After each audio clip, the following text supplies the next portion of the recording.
Sorry about that, guys. Just added a couple minutes to it here because of some technical difficulties.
Guard against the acquisition of unwarranted influence, whether sought or unsought, by the military-industrial complex.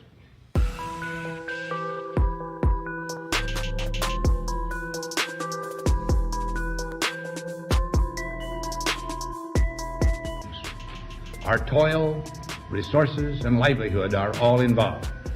So is the very structure of our society. The potential for the disastrous rise of misplaced power exists and will persist. We must never let the weight of this combination endanger our liberties or democratic processes. We should take nothing for granted.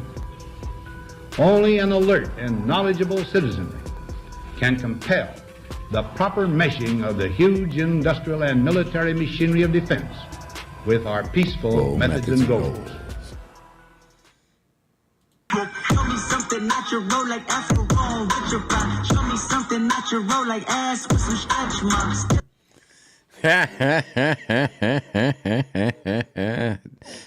Testing, 1, 2. Hello, good evening. Welcome to the American Awakening BERGY-BIT special Sunday edition, whether sought or unsought. You're getting it. Thank you, everybody, for tuning in. Hey, guys. Iceberg 45, hello. Wicked, hello. Sorry about that, Wicked. I found my Akbar, my, what is it, gay, I think I named it, what is it, gay Akbar. Yeah, no, I'm sorry, this is Akbar Pussy. That's literally what I named it. So, good God, that was awful. I apologize, but I can't resist these things sometimes. Got a lot set up here. As you know, Byrne testified on Friday. I believe it was Southern Charms that shared this with me first. His testimony, or not his testimony, but an interview that he did on Epic Times. And so what I wanted to do is jump into the show tonight and just kind of do a review of the Epic Times interview with Patrick Byrne. I got a lot of other things to kind of throw in here as it goes along. Let me close that out. I don't need that.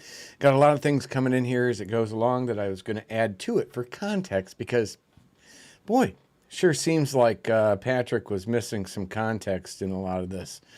But let me do this here. Hopefully that's still there proper. There we go. Let me do this here so I can set this up. Aha.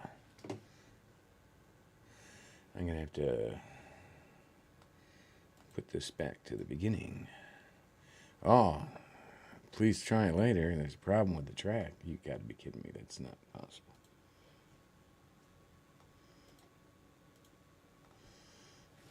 Playing.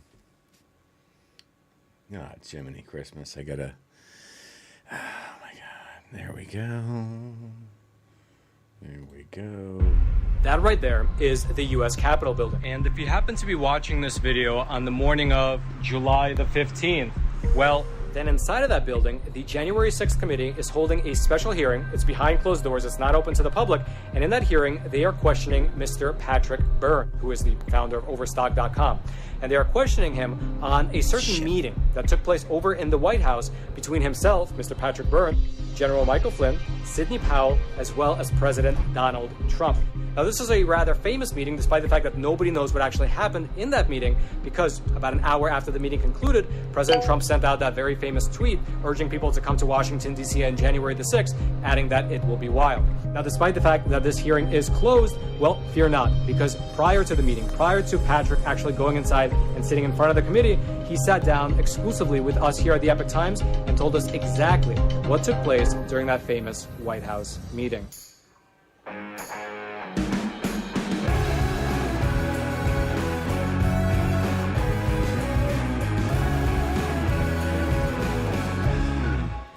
So, real quick, here we go. Everything seems to be. I'm also broadcasting on YouTube. Here we go. Welcome everyone over to YouTube tonight. This is largely just to leave another spot where I can link to. But most of my chats, most of my chat is focused, and my conversations are focused on. Let me pull this up here on Twitch. That's where my bottom bitches be. Am I allowed to say that? That was a joke. Actually, I think Task Force 22 kind of started that. I added to it. Wicked, hello. Brent Eagle, can't hear. You can't hear? Can you still? How am I coming in, guys? Just to get some idea. Can you hear me okay? There we go. Just give a moment for some feedback. Laurie Marie asked me a question. What happened on YouTube? What happened? I thought you were friends. Well, a lot's happened, Laurie. Some of that will be touched on tonight in the show. But great. Okay, so I am coming in 5 by 5. Again, whether sought or unsought, you got me.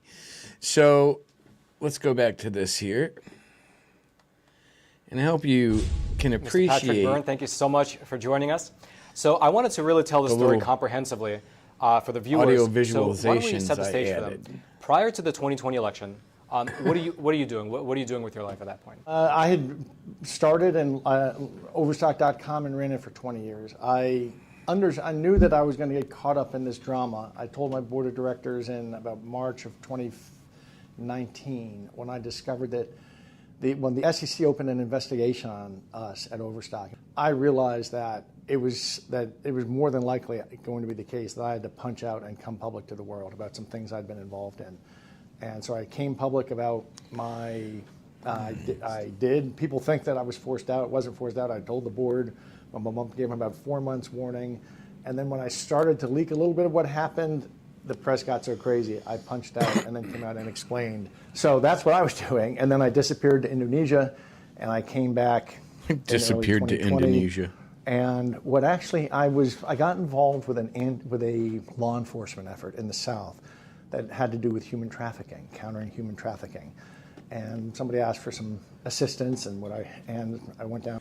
I believe he was referring to China as far as Indonesia. I can't say that for sure, but he spent a lot of time in China regardless. Which ironically so did Steve Bannon. Helping stand some activities up. And there were these cyber guys. Okay, hey, real quick. So he's mentioning, let me jump over here real quick. Come on. So Patrick Byrne just mentioned where is that?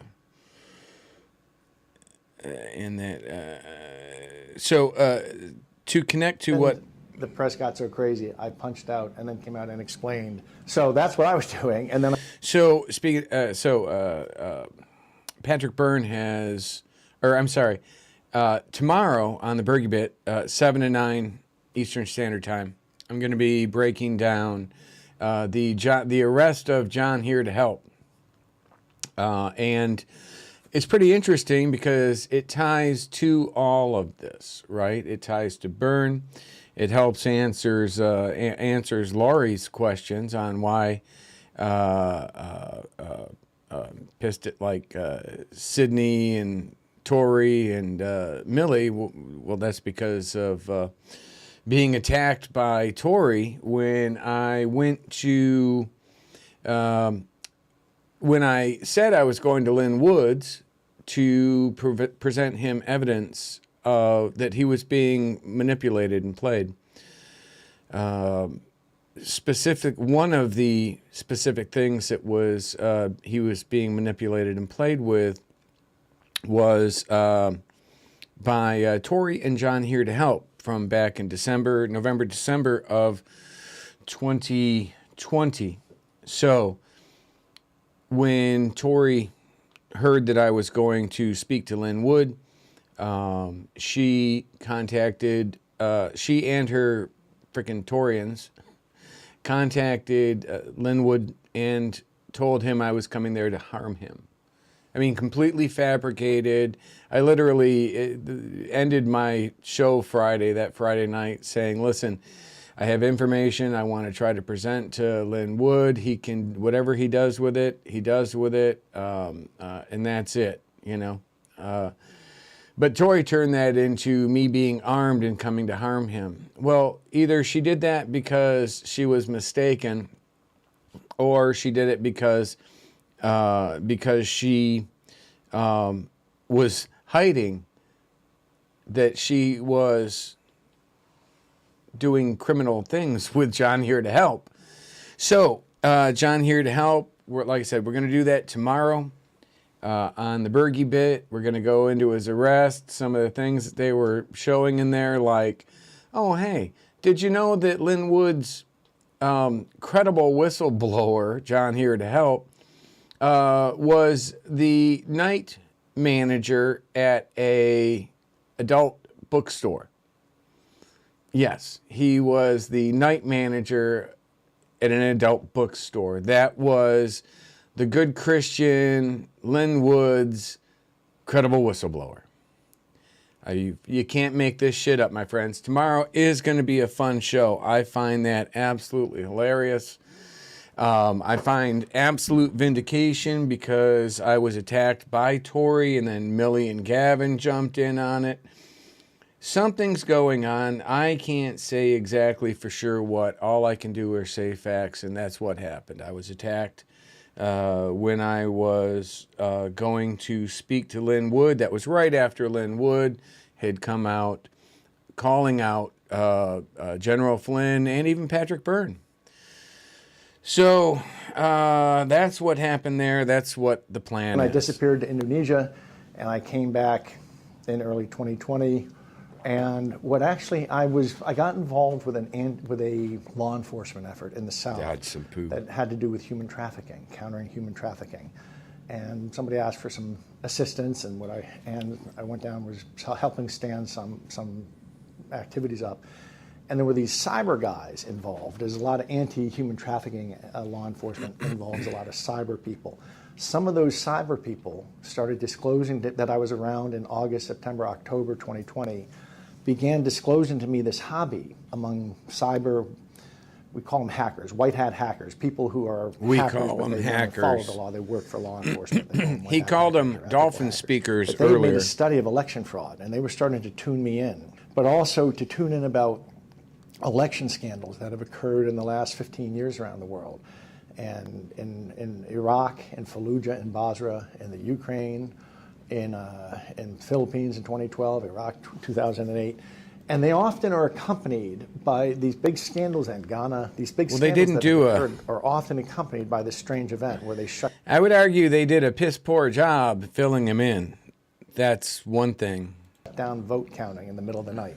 I knew all that. I knew by about October 22nd. I still wasn't. It wasn't front of mind. I was focusing on the human trafficking issue I'd gotten involved with, and then the election happened, and I woke up on November 4th, and we discovered this very strange thing had happened in America, what we'd never heard about or seen before, but vote counting was shut down in 5 places. And those 5 places, as soon as I knew what they were, I knew they had a huge electoral significance. And they were unique in that I saw the pattern. And the pattern was clear. There's 3,006 counties in America. To steal America, you don't need to cheat in 3,006. You need to cheat in 5 or 6. So instead of actually doing like a randomized thing where he's going to see if it was randomized, he decides to target like the 6 states and counties that someone who was cheating would use to do it. It kind of seems like he's cheating to do it.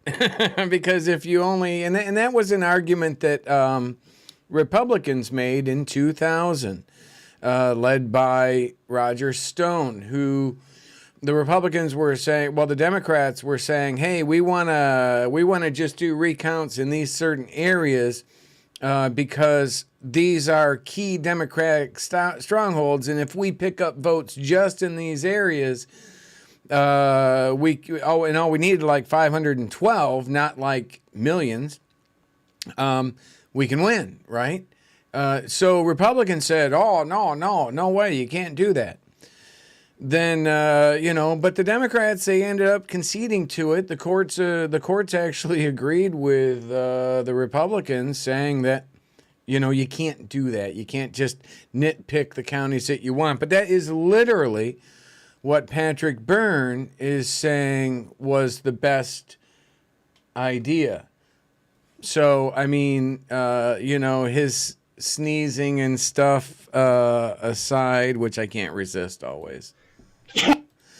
The Byrne sneeze aside, can we just say, is it fair for me to disagree with his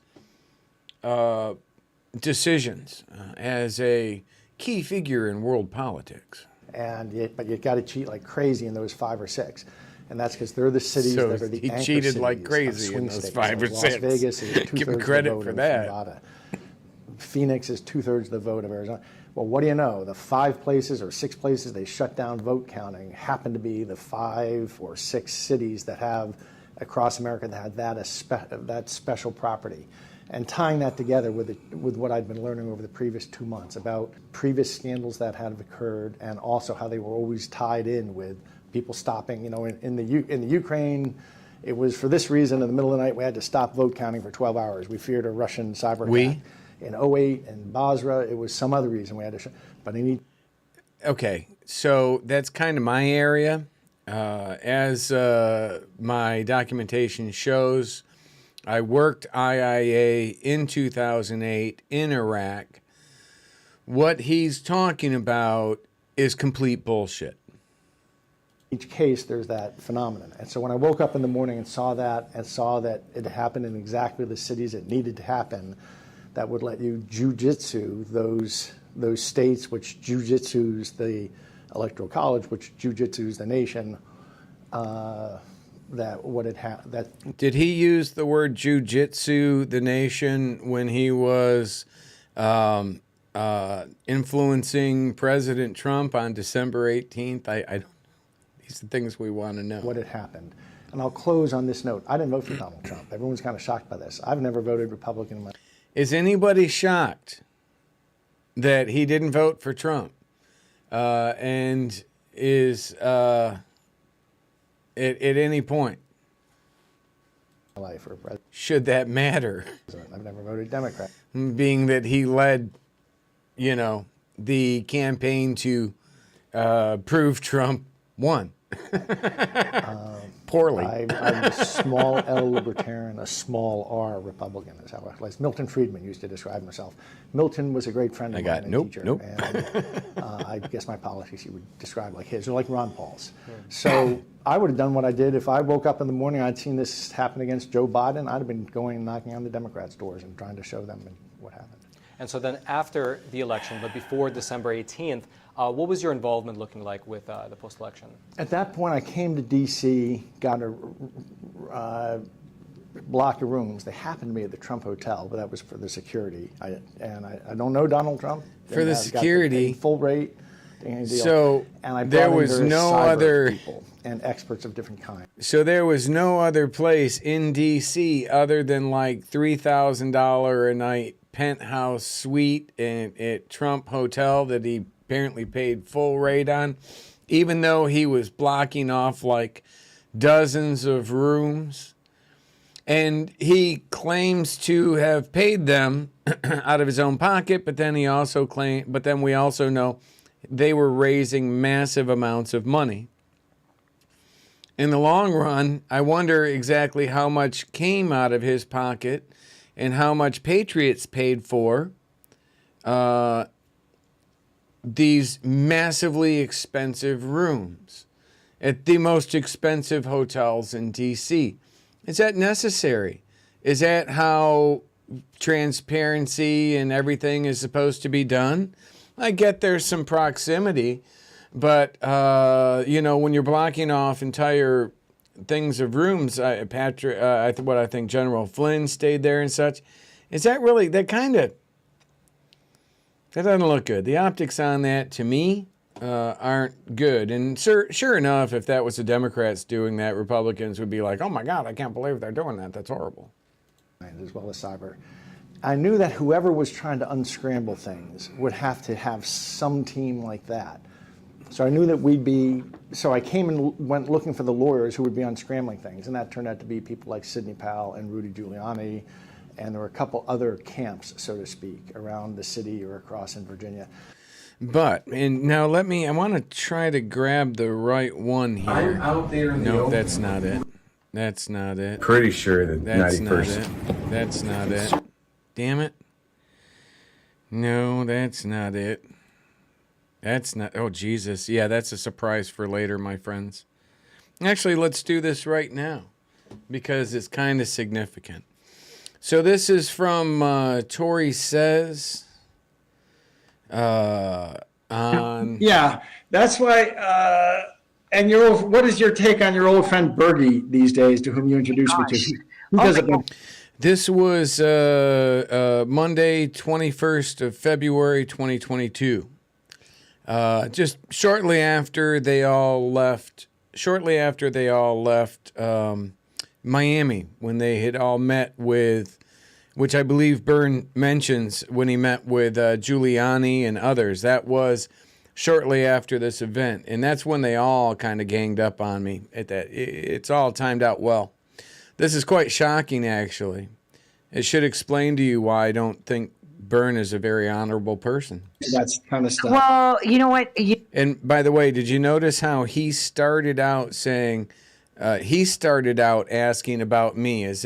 Don't think for a second, my friends, that this was actually for even a moment, that this was by accident. This was completely set up and planned, and he allowed Tori, his dog, to do the damage and do the attack, while he just kind of sat back there, gives her the platform, gives her the thousands and thousands of extra people that tune into this and the credibility to attack me. That's what this was all about. You know, he started his whole spiel because he was bitter, right? And I was working on a project with Millie and Gavin in regards to the ShadowNet, you know, interactive internet activities. And as I was looking, she can't even pronounce it properly, all right? But let me jump over to this actually really quick, because here we go. Because here's Millie. I mean, you got to. What I'm just asking for you to do is to compare what you're hearing right there with Tori to what Millie says here. Actually, let me do this. I got that right there. And these young kids think that this is an organic uprising, an organic movement. It's not. It's being run by the military-industrial complex. It's being run get by back to that, because you guys tracked military-contracted this back to some companies. top generals. Oh, yeah. Okay, so the IIA operations that we're seeing on Twitter and on social media right now, that has been tracked back to military generals, General Hayden, General Jim Jones. These are Obama, people that worked in the Obama administration, Alex. These people, they are planning to do an armed overthrow, a violent overthrow. They have their hands in this. It is insane. So an IIA operation and interactive internet activities operation, that is basically where you have these systems. You have a system called ShadowNet. Patrick Bergy, he was one of the pioneers. He developed this software for.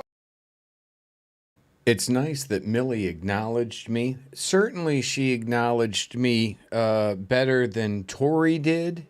But does it kind of seem to make like what Tori was saying a bit disingenuous when you actually have like facts and evidence in front of your face? For the military to be used in Iraq and Iran. Some of this technology, because these private corporations were able to keep it after the contracts were up, That same technology was used in the Ukraine to help with the Ukraine uprising. And for folks that don't so now know, it's being used today. For folks that don't know, if you just type into a search engine, Obama legalizes CIA propaganda in the United States. That's a lot to, first of all, type into a search engine. I suspect we could narrow that query down with a slightly better taxonomy. At Foreign Affairs, all these articles. And so this is taxpayer money being used by stay-behind networks in the government, the bureaucracy, to engage. And I like how he's talking about how bad stay-behind networks are within our government, and he acknowledges himself as being a government stay-behind network. in this and then mobilize the riots, the murder, the death, everything you see. Oh yeah, it's pretty bad, Alex. So basically, military weapons are being used on American citizens. The social media is in on it. These terrorist activities. Well, that's are why they're being so arrogant, orchestrated because and organized Kushner on knows social all media. this. I mean, have you noticed that Tucker Carlson's come out against Kushner and is just totally, I mean, risking his job, everything to say that? Kushner works for the deep state and is literally sabotaging Trump. Yeah, you have people within the deep state that are on the right-wing side of things. And right now, they're trying to tell President Trump not to have a strong response. Oh, you don't want to be called a dictator, President Trump. You don't want to be seen as too harsh. They'll, you know, the left will criticize him anyway. Today, hashtag President Dictator, Trump dictatorship is trending. So they don't care. They're going to use any way. They'll gaslight, they'll lie, they'll smear him. He needs to come down hard. He needs to declare the Insurrection Act, and he needs to get the National Guard in here. Exactly. We know National Guard, Insurrection Act. Oh my God.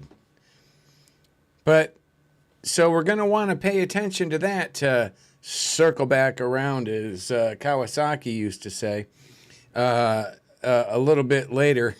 But let's finish this for a few more minutes here with our friend, Mr. Patrick Byrne, and Tory's bullshit. I was like, hey, you know, I remember this guy that filed something about that. You know, I thought that he would have gotten the whistleblower coverage, but he was a contractor. And I was like, listen, he got fired because he was busy with hookers in South Korea, but found out that. Wow, right? So do you think there's some... Does this matter? Does it matter? I don't want to have the wrong thing there. Let's do this here. Should it matter that Tory would, while they're in an interview with Byrne, this isn't supposed to be going because I'm not doing any promotions in this video, but I am talking about the book. Should it matter that Tory just said that I left Korea after 5 years overseas there in defense of our country, away from my family, that I left there because of hookers? Of course, I'm sure you're probably thinking, like any other rational person, that Patrick Byrne, whom only a short time earlier suggested that Tory, what does she say? He said, Tory was taken out and interviewed by some people I know from the intelligence community. Real quick, this is, by the way, from Patrick Byrne in response to my book questions for him. And he said that Tory was taken out and interviewed by some people I know from the intelligence community who are absolutely on our side. They came back telling me, quote, she knows some things and has been behind the curtain, but she also lies, exaggerates, deflects, changes subjects rapidly, trying to throw people off, and we cannot rely on her for anything factual because we caught her in too many lies and exaggerations over 3 hours. Precisely as I warned her, blah, blah, blah. Because you came in with her, referring to me, you were painted with the same brush. Now, this the date on this was August 5th, 2021. So about 3 or 4 or 5 months later, 5 or so months later, our friend, Mr. Byrne,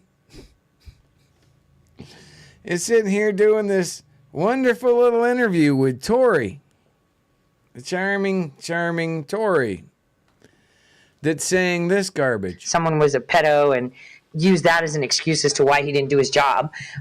You should interview. Just by the way, I would probably take some issue as to her description of how I and why I left South Korea. It was actually quite honorably and quite tragic all in the same moment, because I refused to place my company before my country. Ain't gonna happen. This bitch doesn't have that same moral compass. Him. So I put them in touch, and everything was great. He was broke. He's constantly doing the same kind of spiel, like they did me wrong. He's upset because he helped create. Now keep in mind, right? Pat Byrne is just sitting there, even after what you saw. In fact, it would be better for me to just leave it here, right? So as we listen to what she's saying, you can sit there and read what Patrick Byrne was saying about her, and just ask yourself the same questions I do. Can this man actually be trusted any more than, well, how he described Tori could be trusted? The software that they're making millions on, and he's made nothing on it, right? They made a lot of money off of what he helped make, and I get it. And I said he's kind of salty. But now everyone's an asset, and if they don't buy his book and nobody, listens to his key tam, the world is going to hell. Right. But, okay. But literally, somebody listened to my key tam because Tori reached out to Millie and Gavin, and that's why Millie ended up doing literally 3 documentaries, 2 of which were directly on my work with the Shadowed Net, which is what Shadowgate was based on. The second documentary, Tori was left completely out of, simply because Millie and Gavin saw what she had done to the first documentary. You can ask them why they didn't include her in any fresh live feeds. They had her in like a 2-minute or 1-minute clip that they just dragged over from Shadowgate 1, I think, is filler. And the fact that doesn't he think that because he met me in a hotel room and told me about his lawsuit, but I didn't file it for him or something, that means that I'm a plant from the world at Klaus Schwab. Patrick, he was in the room. We were talking about something else. Because he was in a bad place, I asked him to come with me to pull IP data from Hunter Biden's emails. Like, can you scrape it for me? Because I got a lot to do. If you can do that for me, that would be great. I'll task you for it. The guy went and raised money from my audience, claiming that he was coming to help me. Okay, so again, Byrne is just letting her sit there and say these lies.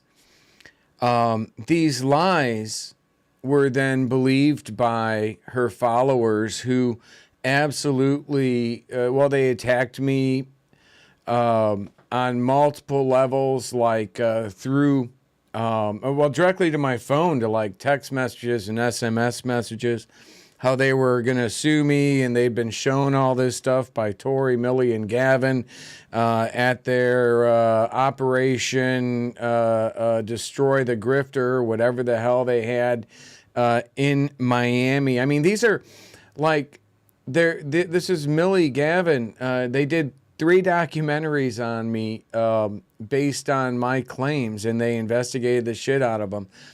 Now, Millie and Gavin, they've signed an NDA with Rudy Giuliani for the work that they were doing with Rudy Giuliani, which, I mean, what kind of journalist? They're attacking me? on credibility. What kind of a journalist does that, I argue, right? And so because of that, I'm going to be attacked by these people. But can you believe that what that guy Byrne right now, who went in front of, who testified Friday with the January 6th committee, can you believe he's saying this stuff and he set this stuff up? So, I mean, how can anything he says be believed, right? And I really think that he's set himself up. I would be almost certain that he's not going to be able to get through the his testimony, sworn testimony by the J6 committee. Oh, and by the way, somebody mentioned that he had been contacted by the Department of Justice, and that there was a that he was under a grand jury indictment already, right? So, you know, these people, this freaking whack-a-nut who everybody on every TV channel is out there talking about their off-the-rails, completely bizarro January 6th meeting with Trump. They've made a laughingstock, literally. These people single-handedly took every single thing that someone might have thought Trump did good over his first term and only term, and they destroyed it on that day. On that day, during that meeting, they destroyed his legacy. And it was a comment made by more than one attorney that was working with Trump that day, that they said the same thing. You can't just dismiss what I'm saying there as being somehow biased against he didn't help Tory. me. And then when he sat in a room with people, all he could tell them was, people just need to buy my book and you need to push my... That was me sitting there with Rudy Giuliani, and I wasn't saying buy my book, even in the slightest. She's just such a lying piece of shit. She is exactly... okay, I mean, it's simple. She is exactly what Byrne himself described as lies, exaggerates, deflects, changes subjects rapidly, trying to throw people off. And we cannot rely on her for anything factual because we caught her in too many lies and exaggerations over 3 hours. Oh, and by the way, Tory's answer to that is that she was drugged. God is my witness. Tory's response to that is that Byrne's people apparently put some sort of truth serum or something, actually a lie serum. It's actually a drug that forces you to lie rather than actually tell the truth. I didn't know that the Department of Defense had been working on such a drug, but apparently whatever drug that they put in her hand sanitizer worked, because she apparently, because of this drug, lied for 3 hours. God is my witness. You cannot make this up. She said it, right? So, and I'm the crazy one, according to Byrne. Actually, I'm not the crazy one, according to Byrne. Actually, according to Byrne, he found me to be truthful. No worries. I personally believe I'd be disrespecting you. No worries. I said and so his responses are in all caps, by the way. I feel the same way about you. Always seemed straight and honorable. Okay, I've always seemed straight and honorable. Oh, then you got here, right here. Everything they and you had to say got put in a larger picture. We were forming the information from the whistleblowers in Arizona could immediately inform what we were doing. Your bigger picture information, referring to my information as whistleblower, while accepted as truthful, while accepted as truthful, and cannot rely on her anything factual because we caught her in too many lies and exaggerations. I mean, there is a difference between there, right? So, is it wrong? Whoa, Bergy, why are you attacking your allies? Well, because they're lying sacks of... I'm on YouTube, so I got to be careful. Why are you attacking your allies? Well, I'm not attacking them. I'm questioning their behavior. I'm providing other people context to their behavior, and not just words, actually context and supported with facts, video, emails that I have from Patrick Byrne. Does he have a question with those? Does he deny sending that? Ooh, please try. These are all completely, fully forensically verifiable emails that I believe are already in the possession of the January 6th committee. So, like with the January 6th committee, should they consider what Trump has to say as being, truthful? Oh my God, no. Key tam, so because the mayor's not pushing his key tam, now the mayor's bad too. I mean, yeah, is everybody, you just don't. And then General Flynn's bad because you know what? I even called him out. He was like, I DM'd General Flynn on Twitter in 2017, and he was like, yeah, I'll look into it, and he didn't get back. And I was like, in 2017, he was under the microscope. They were giving his life a colonoscopy, and they were threatening to throw him. In fact, I've got the DM from General Flynn. That's not even remotely. I reached out to him. He responded back. We engaged in some banter about, I believe I met him at the MWR in Afghanistan in 2007. There's no way he would have remembered me, but I remember meeting him. And then he sent a response back as far as like the help that he was going to provide me. He said he gave me like a couple links to like the law firms in DC that the nonprofits that I could have fucking emailed them.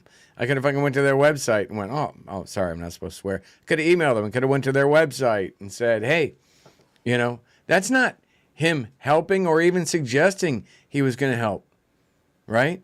That's him possibly at that point putting me on the radar and possibly assigning either through Stone or someone else, and I'm just spitballing here as a subject matter expert and based on the evidence that I've seen, and have someone like Stone put a piece of garbage asset like this on me to destroy my credibility or the credibility or of anybody that disagrees with these people.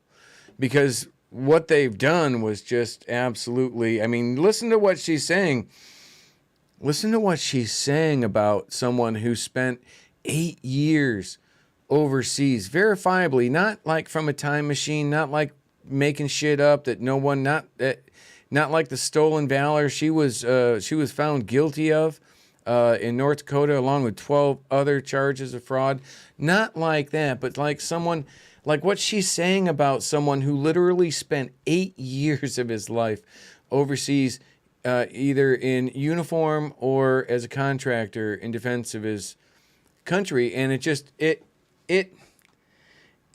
at first it really made me sick, but now it just pisses me off because they are hurting like other people. They are continuing on to hurt my country with their lies and such. But again, we'll talk about this a little bit more because I think actually, especially with the arrest of John Here to Help, we might find Tory and some of these others being rolled up pretty quickly. Jail, unless he lied about Trump. They were going to go after his kids. Like, are you kidding? Are you listening? He's like, I don't care. My thing, if people listen to me, everything would be solved. And it's like, So does anybody actually believe that that was ever like she would be possibly somehow paraphrasing anything I've ever or would ever say? any person that he's approached that doesn't talk about him only and get things. I mean, he sent me, listen to this. He sent me a text in October saying, if you don't get me in front of the J6 committee, I'm going to destroy you. And then he started. You freaking kidding me? Again, Patrick Byrne, the guy who we're going to get back into here in just a moment because this is just about done. Patrick Byrne, the guy in this interview, is the one who's sitting here that initiated this attack on me.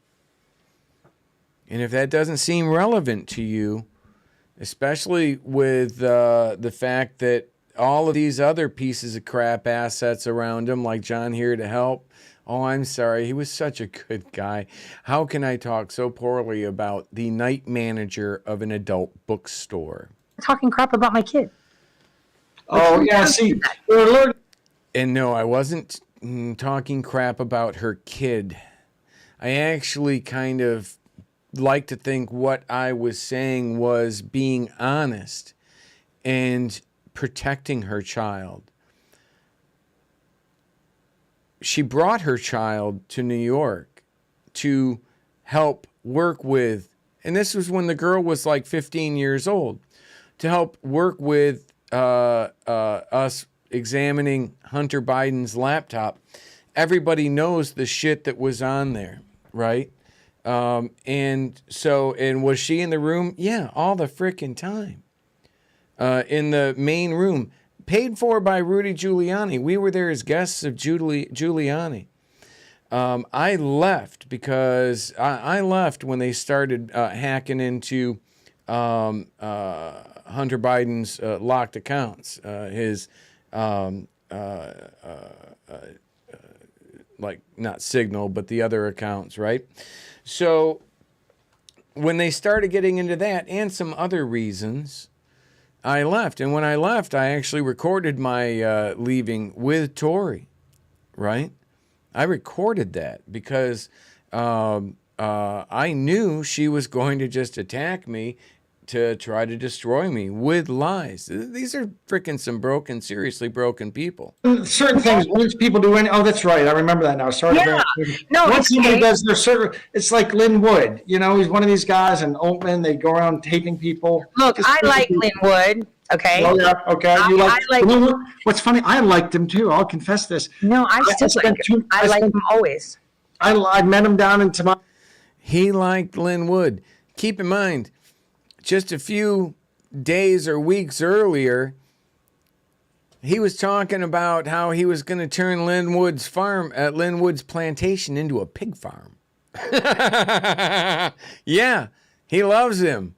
Boy, I hate to be somebody he hated. Whoa, sorry, I am. I like weird people. I like you. People think that it's strange. You and I are friends. I think you're. I spent 2 months into Motley. I kind of got a kick out of the guy. He was a real Southern gentleman. He got a kick out of the guy. Well, that's nice, Patrick. Are we here for your amusement? That's nice to know. And so a year later, I was actually feeling sorry for the guy. Like he's off the. I'll call him CNN. Patrick Byrne is a serious narcissist. I mean, if you go to like here, how is that? If you go page 3, why is that not?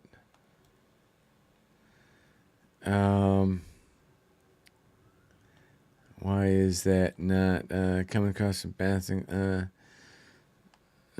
Maybe here.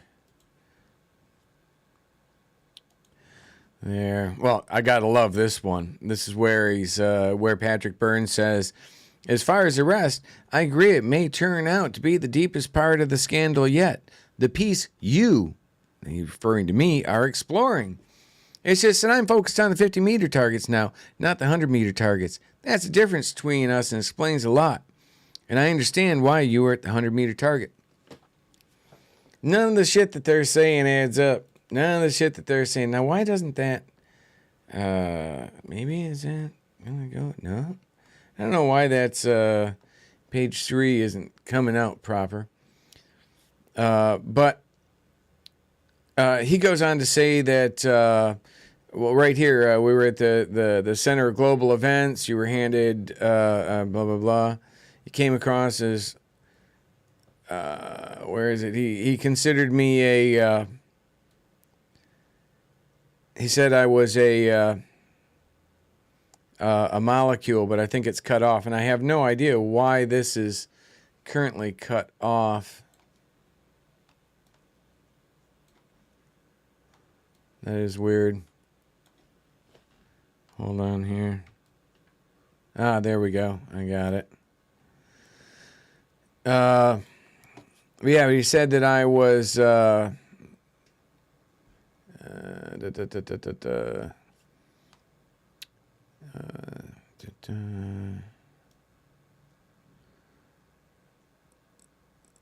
we are. Okay, here we are. Bergy, that's where you go batshit. You are upset because two people, that's Patrick Byrne and Sidney Powell, at the Center of Global Events, were handed a 50-page memo by someone they did not know. That would be me, and he says he doesn't know about me, but I think he kind of probably did. And you are asking why they did not do this or that. It's just crazy, buddy. And the more you come across as lacking in basic social awareness, the deeper your memos get shuffled to the bottom. Wow, I bet you his memos are getting seriously shuffled to the bottom right now. Where is the other one? Hold on here. Burn response there. Where's page 2? There it is. Oh, this is great. Oh, come on.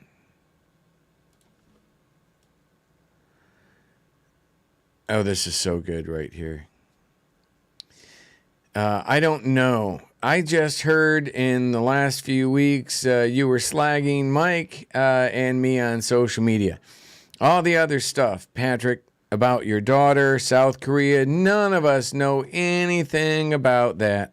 You act as if we are really studying your life. You are on molecule, I'm assuming he's going to say one. You are one molecule in a gas that is swirling around us.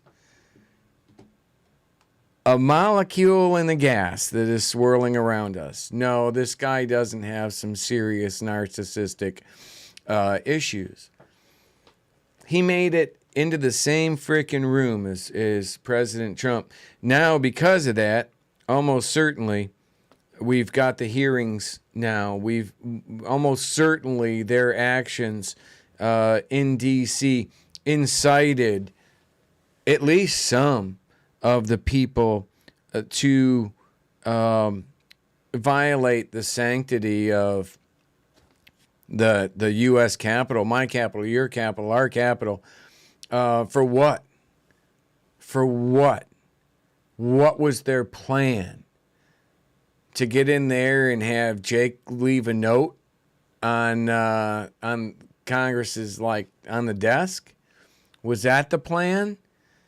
Or was the plan to use those people as basically pawns while your team of oath keepers tactically make a tactical insertion and go in and try to get a hold of laptops, which they never actually got the right laptops, and pretend that they have blackmail, but they don't have blackmail? Maybe that was the reason for it. I don't know. Was getting up my nose, and I thought I'm going to go see CNN because Chris Cuomo was night after night talking to me. So Patrick Byrne, we'll finish with that and get back to this, because this is too good to pass up. Here we go. So we started comparing notes and trying to support them with cyber efforts and cyber research and analytics. So that's what happened. I don't want to get into all that. So, but things were not going well. Sydney went off and wrote these lawsuits that did what they did. I didn't have anything to do with their lawsuits. I was managing. There was a great grassroots effort, well, a grassroots explosion of interest all over the country. People knew what had happened. They'd had all kinds of weird things happen to them on. Okay, so I'm being joined right now by Gavin Wentz, it appears, who is also under an NDA with Rudy Giuliani apparently wanting to call me out, cry, burnt all your bridges. Yeah, I did, because they were rotted, broken bridges, my friend, and you had a chance. You had a chance to take the right path. You know Tori is garbage. You know she was. The conversation, I don't know what to believe with the conversations we have, but clearly every single thing you said, most things you said were a lie. I don't know if we're going to go all the way to to you being a 33rd degree time mason trying to pull me into that bullshit, which you won't answer, right? We'll throw up. Oh, you want me to pull those up right now, Gavin? You know, all I'm doing here is I'm having a breakdown of Patrick Byrne. If you want to answer or respond to something that I'm saying that maybe not be correct, please feel free. But otherwise, you look pretty pathetic. Election day, they started forming organizations and getting in touch with me and sending basically ambassadors to me here in D.C. At my hotel to start filling me in about what had been observed in Texas, what had been observed in Arizona, things like that. So I was sort of setting up a system to aggregate all of that and feed it, pipe it up to whatever lawyer or team of lawyers wanted it, and the White House. So all these efforts, they seem to have been building up slowly to December 18th when you had the meeting at the White House. Yes, the famous meeting. Can you tell the audience, how did that meeting even come to be? How did you get into the Oval Office? I was just going to say, I have the bomb or the suitcase, what everything is about, what was discussed in that December 18th meeting, and no one knows. Roman is going to be the first person, In case our friends over on Twitch don't see what is happening over on YouTube, but Gavin decided to jump into YouTube and start freaking bashing on me and shit, which is a joke. These guys have so much power. They've partnered up with Rudy Giuliani, Counsel on Foreign Relations, Patrick Byrne, and they're all attacking me, little old nobody me, that literally Gavin and his wife, whatever they are, did 2 full documentaries, literally named after the work that I did on ShadowNet. And now he's turning around trying to somehow attack me. It's a fucking joke. It is a joke. Does that make sense to anybody? That these people are somehow able to attack me as being like deep state or something, simply when all I'm doing is me being deep state. I've got no connection to anybody. They've partnered with Giuliani and Byrne and all of these other people, most of which, and Tori, oh my God. If you guys had any idea how much Gavin and Tori and, hey Gavin, how's Nathan doing? If you had any idea the lies that they were doing, I just want nothing with their bullshit lies. But there are so many people, Bannon calls them the neurotics, that these guys have targeted. And they're going to continue to target them. And I don't care if I have 1 follower, 1,000 followers. I don't care how many people.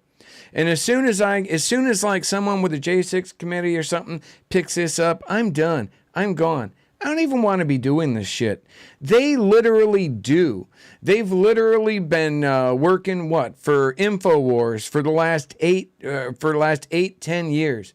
And then they get into a pissing match with Alex Jones. They pull me into their bullshit, right? And now he comes on to my show, cry, burnt my bridges. What kind of freaking bridges did I burn, right? You sound like our friend Nick, right? The guy that put me in his documentary. who today said, oh, you know, Bergy just wants to throw people under the bus. I'm sorry, paraphrasing, but Bergy just wants to attack all of his allies. People who lie and show dishonor are not allies. They're dishonorable people.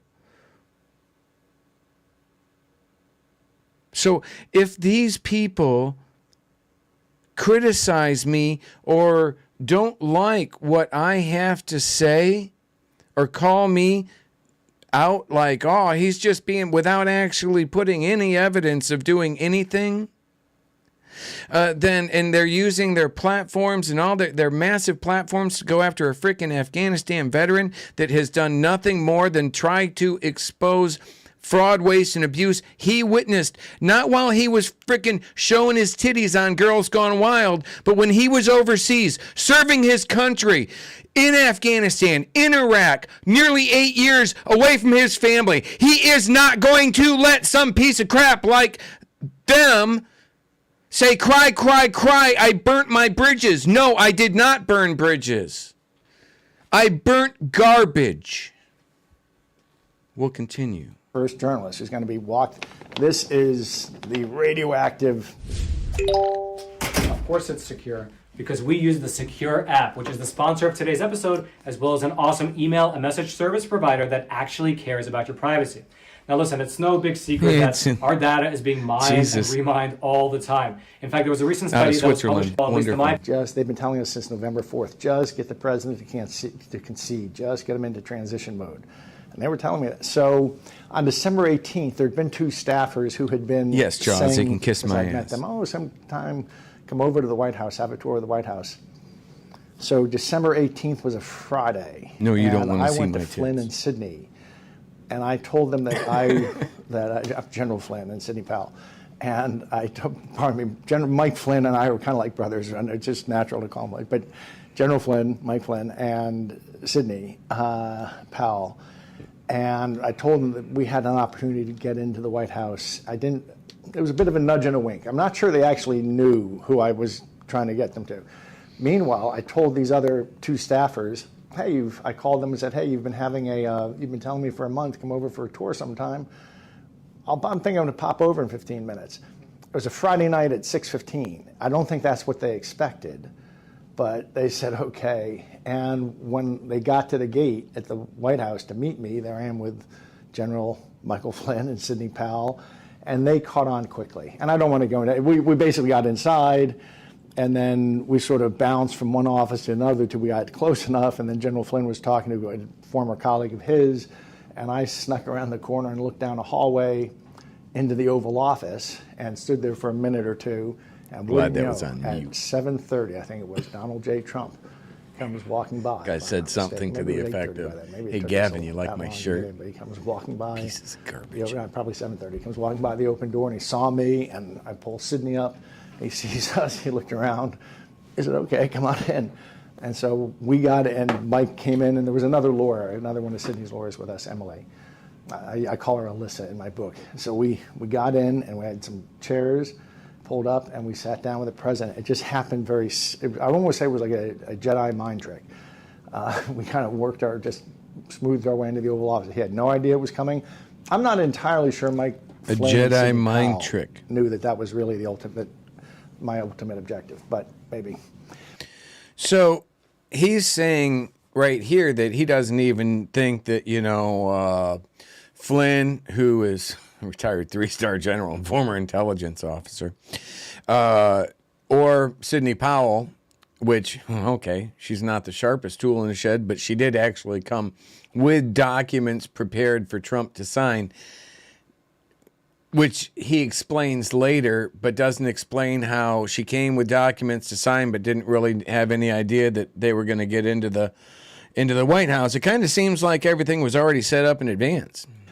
So that's how the meeting came about. We had about 30 minutes, it seems to me. 20, 30 minutes. At some point, these lawyers came in. 3 White House lawyers came in and sat behind us. So now that's the setup. That's all the setup we need. Do you want to hear what was discussed? See, now he says after 30 minutes. And what's shocking. But the attorneys said after he thought it was about 10 minutes. And he walked right in. He said he didn't know who the Overstock guy even was. Never met him before, but immediately asked him, what the fuck you doing here? I'm the only guy who can say this. Everyone else is tied up with obligations and what they can say. And again, to anyone that is asking whether or not they should be able to believe Patrick Byrne, right? And which I wouldn't even be surprised if Byrne actually had Gavin try to go into my thread and start shit, right? Because literally, they were working for Byrne. They were involved in all of this. In fact, I think actually they may have been, I don't know, this is just, I'm trying to find more information out on this, but I believe they may have been involved with Hunter Biden's laptop. And okay, great. But that may have been why Millie was arrested. I don't know. I don't know for sure when they first met. I know Tory met Patrick Byrne well before we met in Washington, D.C., but for some reason or another, Tory and Patrick Byrne found it necessary to kind of fake or pretend that that was the first time they'd met. We know that wasn't. We know they met working on the Kentucky thing back in, I believe, 2019. Again, something else that was just kind of fabricated fraud that was set up. Lawyers and executive privilege and stuff. I don't work for anyone. I can say exactly what happened. It's nothing like it has been reported. It's nothing like it's been reported. And what's funny, it's such a great demonstration of the mainstream press. They would rather sort of report on each other's reporting and just spin the same narrative than actually talk to and carry the words of somebody who has been there. I've just decided I like the Epoch Times so much. This is real journalism that why not just bring the truth to you guys? So, want it ready for the bomb? Please. The bomb has nothing to do with anything anyone's been paying attention to. It has nothing to do with the theories of vote flipping from space. It has nothing to do with alleged South Korean jets or... Whoa. But does it? It actually kind of does, right? And again, it's the exact same thing that Millie, working for InfoWars, just prior to engaging me, I didn't come to them. I had no idea who any of these people were. I'm out there in the open.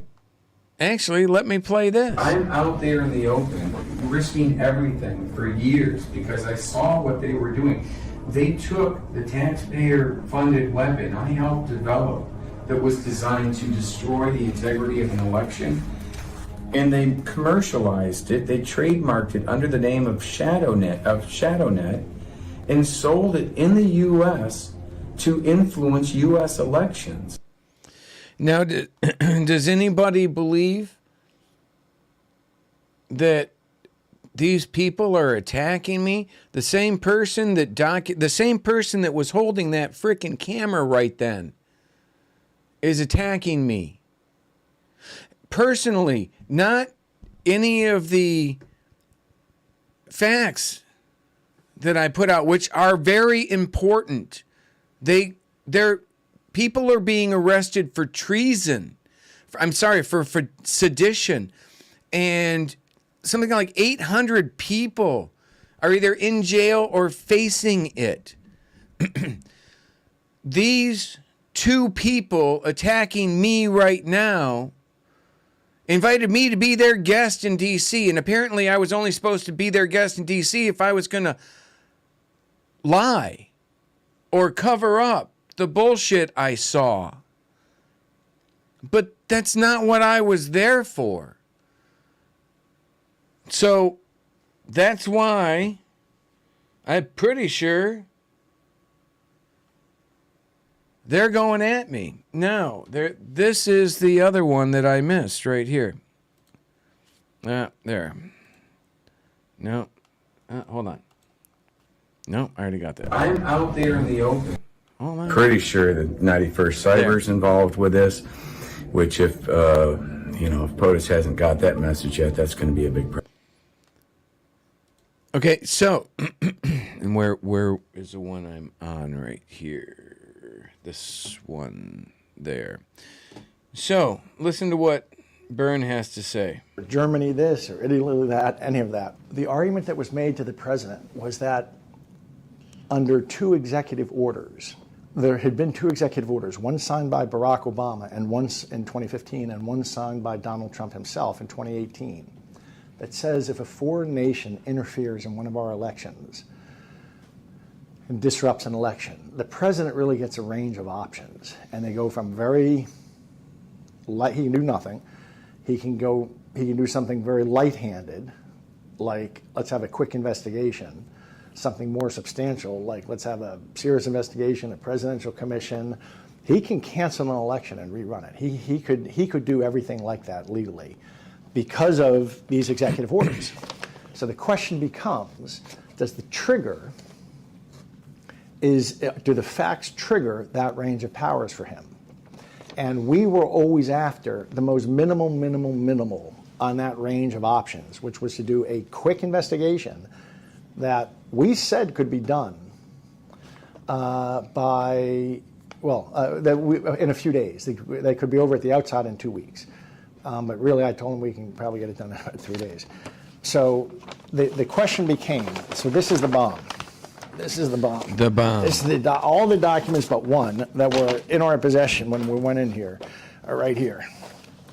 The question is, given that, so by Obama's executive order of 2015 and Trump's, if there's foreign interference in an election, he gets this range of powers. And this is the executive order 13848, which gives him all these powers to do all kinds of sanctions and pretty much anything he wants if there's been. And you got to read that in conjunction with the previous Obama one, which was still standing. So then the question becomes, has there been enough evidence of foreign interference in an election that would let him trigger that? Towards that end, we had 3 documents from the government itself. One of them, and this is what people have completely spaced on. Nothing was in there with affidavits from people that nobody was selling affidavits This is from somebody in ridiculous. Ohio, and they thought they saw some mischief. What we had was a statement from the FBI and DHS, October 22nd, so 2020, so 11 days before the election. They released, the cyber CISA, part of DHS, released an alert saying Iran. October 20th, I believe, is when Millie got all the charges thrown out from her sealed indictment when she was arrested while uploading Shadowgate, a documentary exposing my claims as a verifiable DOD whistleblower. Iranian advanced persistent threat actors threaten election-related systems. And this was about how the Iranian government was trying to hack our election systems. And this came out on October 22nd. This says they're trying to do it. On October 30, there was a subsequent one. So this comes out on October 30. I think it was finalized on November 3rd. It says that it has happened. Iranian advanced persistent threat actor identified obtaining voter registration data. And they go through here and they explain Iran has succeeded. Okay, so really? Again, I go back to me being a with the having worked with the Department of Defense in that exact same area in 2008 at the time. No. And even if it was, what you're going to hear him describe is like they accessed the same voter data that all the candidates get if they simply get their name on the ballot. They aren't able to change any votes or anything. Now, Patrick Byrne goes into a wild, boom, off-the-wall conspiracy where they are now using that voter data, which is, again, is available. They don't have to hack it. They could just get it they can buy it. But I guess, okay, they hacked it. And by the way, how do we know it was Iran that hacked it? Right? Because as we know from Shadowgate 2, even Shadowgate 1, misattribution, disinformation, misinformation, you can't be certain that it's coming from Iran. You can have a decent confidence, a high confidence. There are no certainties when it comes to this, because there are ways, and there always will be ways, of which people can mask, sometimes for years, or if not forever, the attribution of something, right? So right now, Patrick Byrne wants to throw out the Constitution because Iran hacked freely available voter data that cannot alter the outcome of election unless they somehow now put a boots on the ground operation to where they are printing ballots, having the ballots all signed and manually and everything done to defeat any type of detection, and then somehow submitted into polling booths in only the six, just ironically, the six counties that and states that Byrne and these guys want to do the thing in. No, Iran didn't do that, right? Now, could Iran have used different forms of social media, psychological warfare to influence us? Yeah. Hey, you want to learn more about that? Watch Millie Weaver's documentary called Shadowgate, because that's what I was exposing as a DOD whistleblower, regardless of what these pieces of crap lie about or say to cover their own asses, or whatever the hell they were doing. These are facts. As they say, they don't care about your feelings, and neither do I. Successfully hacked one state, at least one state.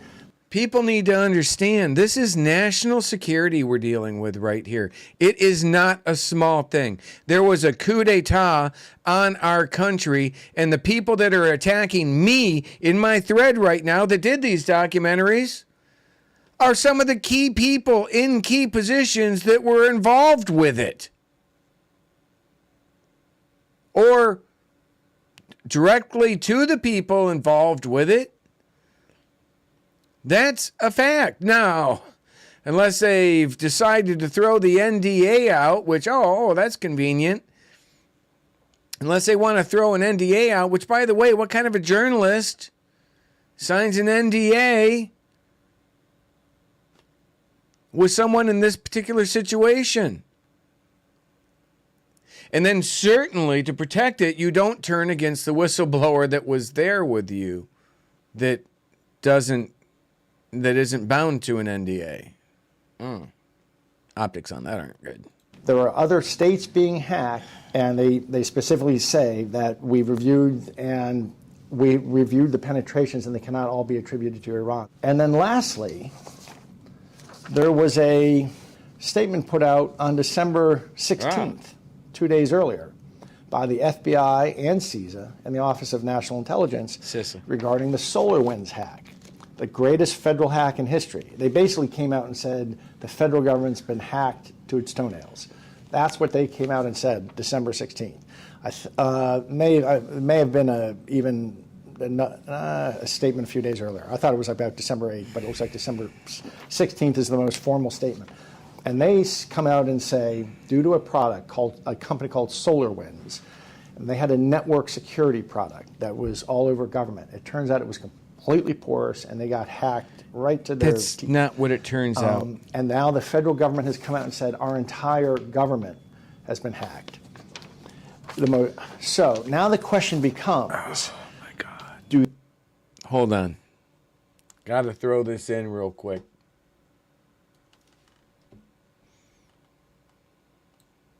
I'm not going to use it, but if I start, it's already, I'm going to make something clear.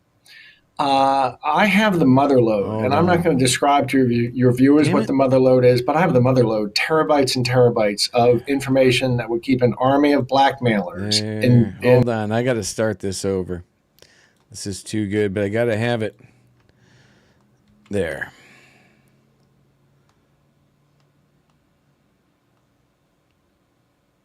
And let me...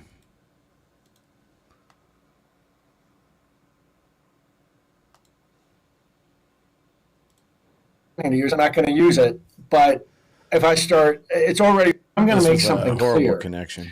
I have the mother load, and I'm not going to describe to your viewers what the mother load is, but I have the mother load, terabytes and terabytes of information that would keep an army of blackmailers in what happened was, anyway, and I'm not going to use it. I'm not threatening to use it. I'm not going to use it. But if I start, it's already overseas, uploaded into different servers under dead men switches. I'm going to, and it's going to stay there. Normal. That's my insurance policy, because if these guys come after me unjustly, right. And I'm not threatening them, but they know the story between us. And if they come after me for the things that I did, they put me in some crazy positions, Uncle Sam. If they come after me for the things that I did, well, if you did them, maybe they should be coming after you. Even if you feel that they may have played you like a dumbass. And I followed my heart and patriotism as best I could. If they're mad at me, they want to go to war, then. But let me tell you, one of the things. Again, it's just that, as I understand it, this is all that John here to help bullshit. Things that's in there. And this right here could be the very reason why he was the stuff that he had gotten the grand jury indictment about, because separate from. Separate from what he's testifying in front of the J6 committee, he did respond. He did receive an indictment in December of 2020, because like January 6, 2021, he commented about it. I want to tell you something that's come out today. Hey, I've missed our break too, so after this, I'm going to jump into a break and we'll go a little bit longer on this. Taste. Okay. And Go ahead. this is I'm only making this public because it's already broken today. You know about the death of Seth Rich, right? Right. You know who that was? Seth Rich was killed on Rod Rosenstein's. Well, Rod Rosenstein had two DEA agents who themselves went to two MS-13 people and gave them an assignment to catch Seth Rich, who was carrying a thumb. Seth Rich always carried a certain thumb drive. If I'm not mistaken, that's almost certainly that John bullshit from John here to help, right? Again, he's almost certainly quoting information received from his credible source, aka the late night manager of an adult bookstore that apparently likes to do horrible things to underage children. On him with a bunch of very important things, and that was known to always be on him. And so two MS-13 guys were sent to mug him on the orders of Rod Rosenstein and two guys from the DEA, and they mugged him. But it went badly, and they ended up killing him. Those two MS-13 guys were gunned down. See, now, I'm really surprised because everybody else that has talked about Seth Rich, like this, has been threatened such massive lawsuits against the family of Seth Rich that they've just said, I ain't talking about Seth Rich. Who we got there?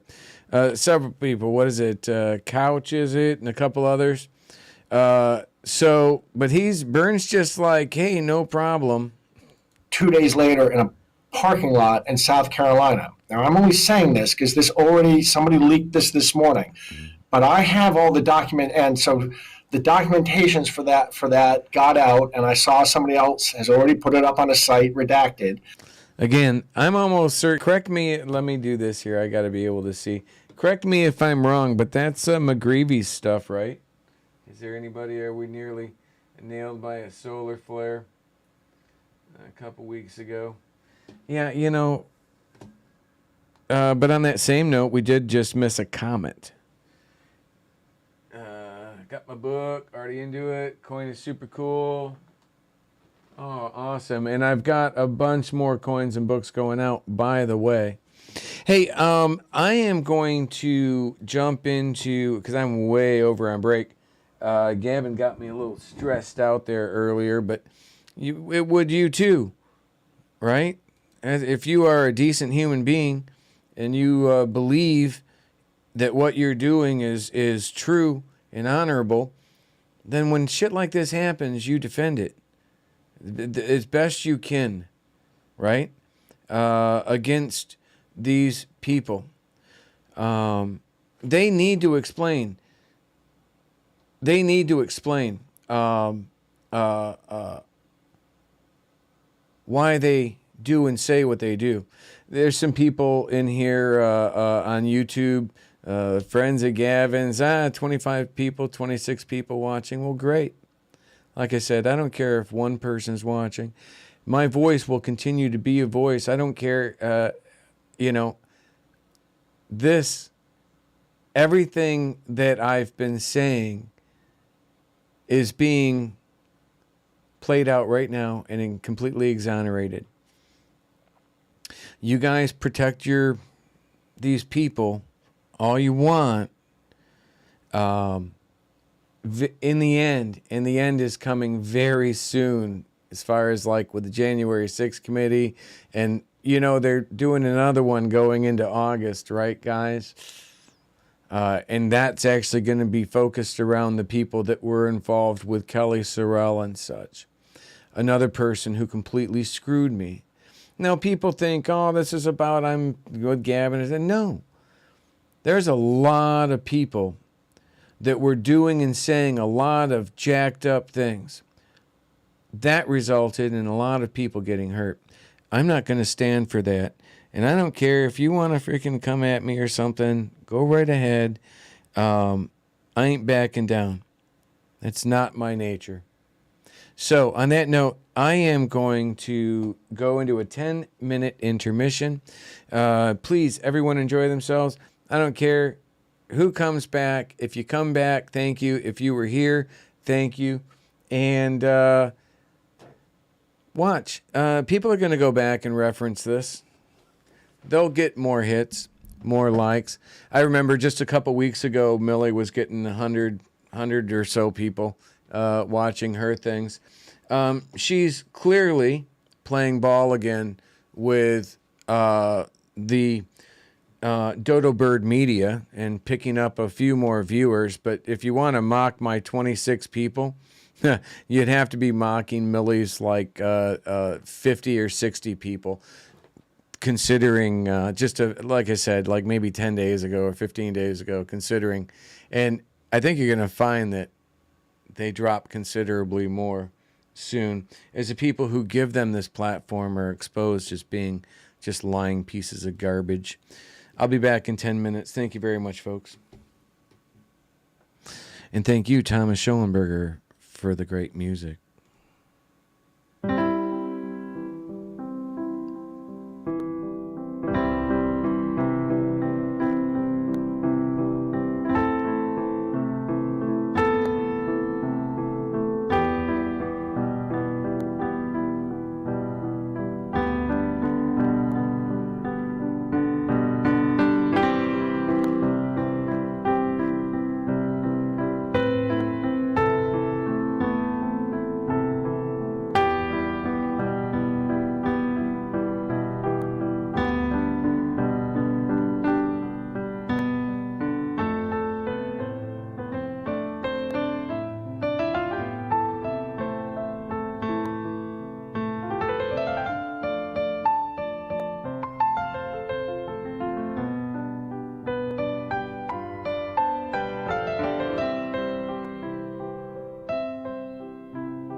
I totally agree, Rochelle.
Welcome back, everyone. Welcome back. Oh, my goodness.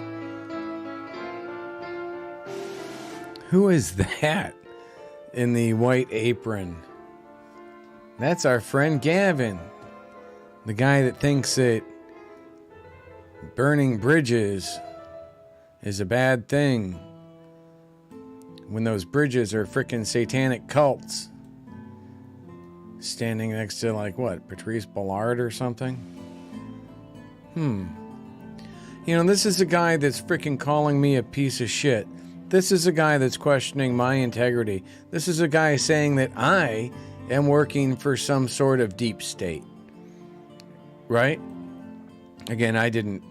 He brought this. He brought this on himself tonight. I'm just defending myself with facts. What we're going to do is continue on.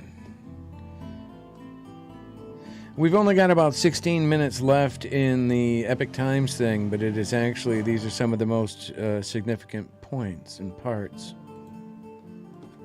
I think.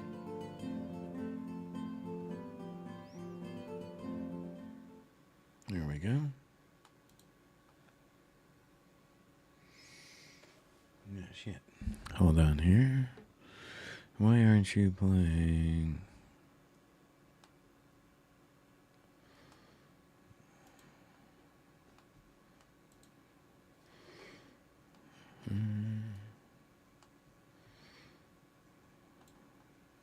Actually, that's not right. There we go.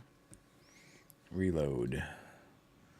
I got to reload this thing because Epic Times likes to time you out with all their freaking ads and shit. That right there is the U.S. Capitol building and founder of Overstock. Us and went forward. Yale, your kids are getting thrown. Yale, you guys don't even want to. And he says it's important. We were at like. If I'm correct, it says December 18th. The senator that sent out of it. What I love. I love Americans, and they're the big. And I don't. And the people who've gone deranged about Trump are not my cup of tea. So anyway. I'd say for the sake of argument, let's say that this all meant what are we going to do? It would be the tone, but then the lawyers were against it, and what ended up happening, I can get into staffers in 20 minutes who will come and saying things like, well, why didn't you inform me of this, Pat? They actually had it. We made a point of, or Sydney brought it on thumb drive or on a computer for 9 months. It's funny. It was laughable. The story of the 5 blind men feeling an elephant. We're going to be able to give you a read in about 3 days. And he was the FBI and the DHS. Was that how far we were? All the authority he needed at that point, 2020. I'm sorry. Yeah, we were at about 16 minutes. That's what they came out and said, December 16th. May have been a statement a few days earlier. I thought it was about December 8th, but it looks like December 16th is the most formal statement. And they come out and say, due to a company called SolarWinds, and they had a network security product that was all over government. It turns out it was completely porous, and they got hacked right to their teeth. And now the federal government has come out and said our entire government has been hacked. So now the question becomes, our entire government. I would be hard pressed for someone to show me where it said our entire government was hacked. Are you talking? Because as an information assurance security officer with the Department of Defense for a decade, with an above top secret clearance, Patrick, I didn't have to beg one out of Trump and never actually got one. Which we'll get to that in a moment. I just respectfully disagree with you when it comes to whether or not what Byrne said there was accurate. It's not from a IT security perspective, national security perspective. He was completely false. Do these things trigger what the language of these executive orders and what the president's powers are? No. Or beforehand? Shit. Sorry, people. It's right next to the government has come out and said our entire right to their teeth. And now the federal government has come out and said our entire government has been hacked. Trigger the president's authorities under these other. So let me pause there. No, it doesn't. Could you imagine? And here we go. Let's have an argument. Let's have a discussion about the merits of what Patrick Byrne is proposing. Nothing personal about anybody. Let's put everything aside. Is what he proposing legitimate? No, it's not. Could you imagine if the Democrats were given that? If all they needed was something that we know every country at some point is trying to hack us or to alter or to influence an election, right? Unfortunately, Patrick Byrne doesn't at any point here mention or want to mention the social media component, right? But he literally says in his response to me, as far as the rest, I agree. It may turn out to be the deepest part of the scandal yet, the piece you are exploring. What does he mean by that? Well, he means the social media psychological warfare component of it. He means what I was talking about in Shadowgate. Right? This is all just such bullshit. He is so full of crap, it's not even funny. Executive orders. And I would argue that the first one alone, the October, you could take an argument that says even the first one that concerns Iranian advanced persistent threat actors. Which Why would you take the argument? Hackers. You're talking about throwing into question the integrity of the entire election. Are you serious? If that happens every time, are you kidding me? No.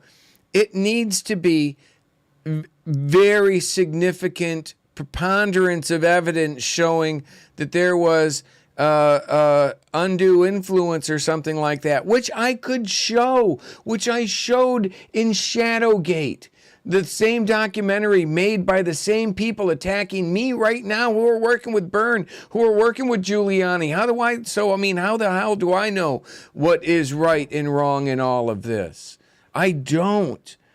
But I can also look at this and saying, hey, these guys are freaking not being honest. Threaten election-related systems. Could you, a real hardcore guy would argue that this alone would have triggered the president's powers. I think that would have been a stretch.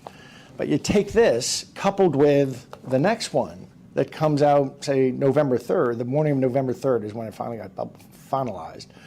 First published, original release October 30th. That goes from saying it can happen to saying it did happen. One state has been hacked by Iran, and other states are under attack, and we realize that these attacks aren't all coming from Iran. And they've been successful in at least one state. Well, I think it's successful again at what? These two things together. Successful again at what?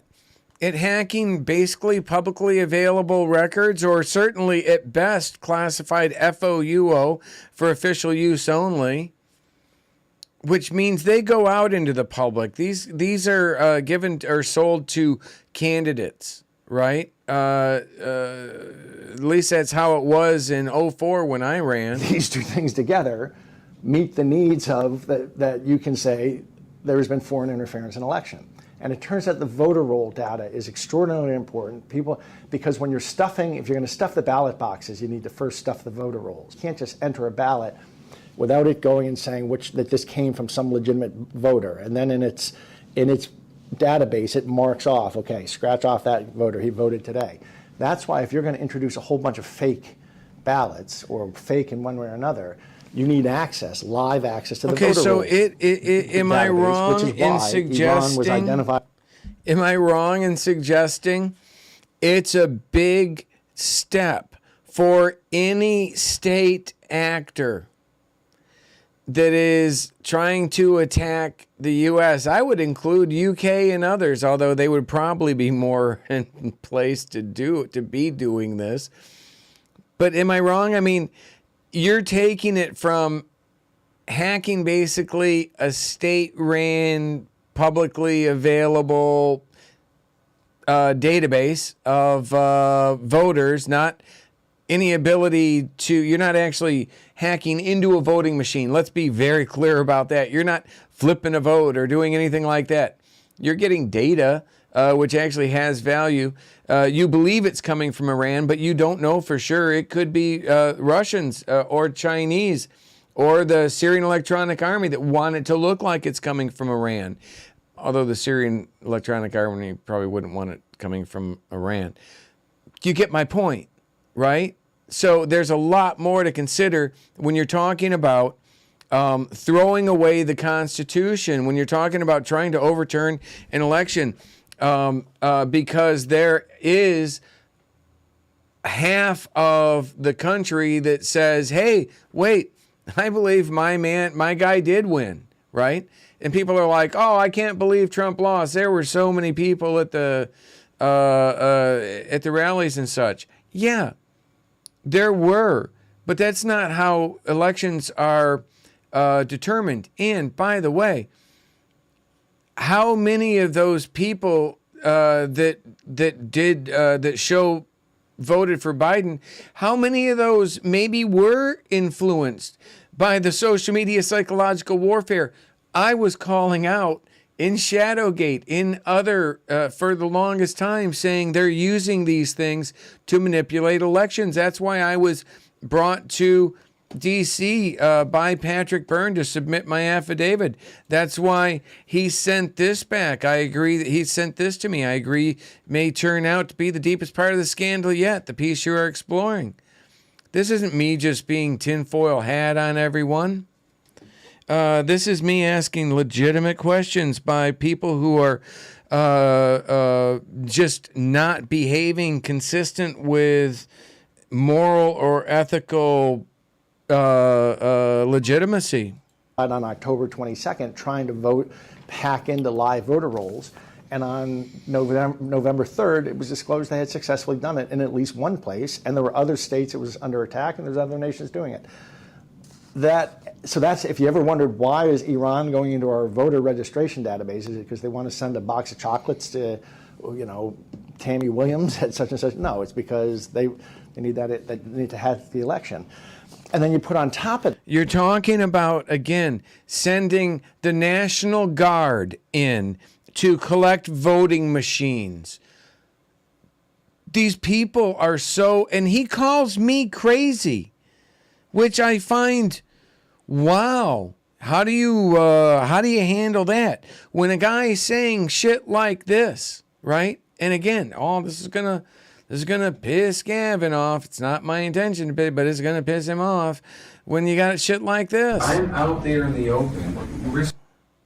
Right? Let me go to the relevant part at the very end. Trying to tell President Trump not to have a strong response. Oh, you don't want to be called a dictator, President Trump. You don't want to be seen as too harsh. They'll, the left will criticize him anyway. Today, hashtag President Dictator, Trump dictatorship is trending.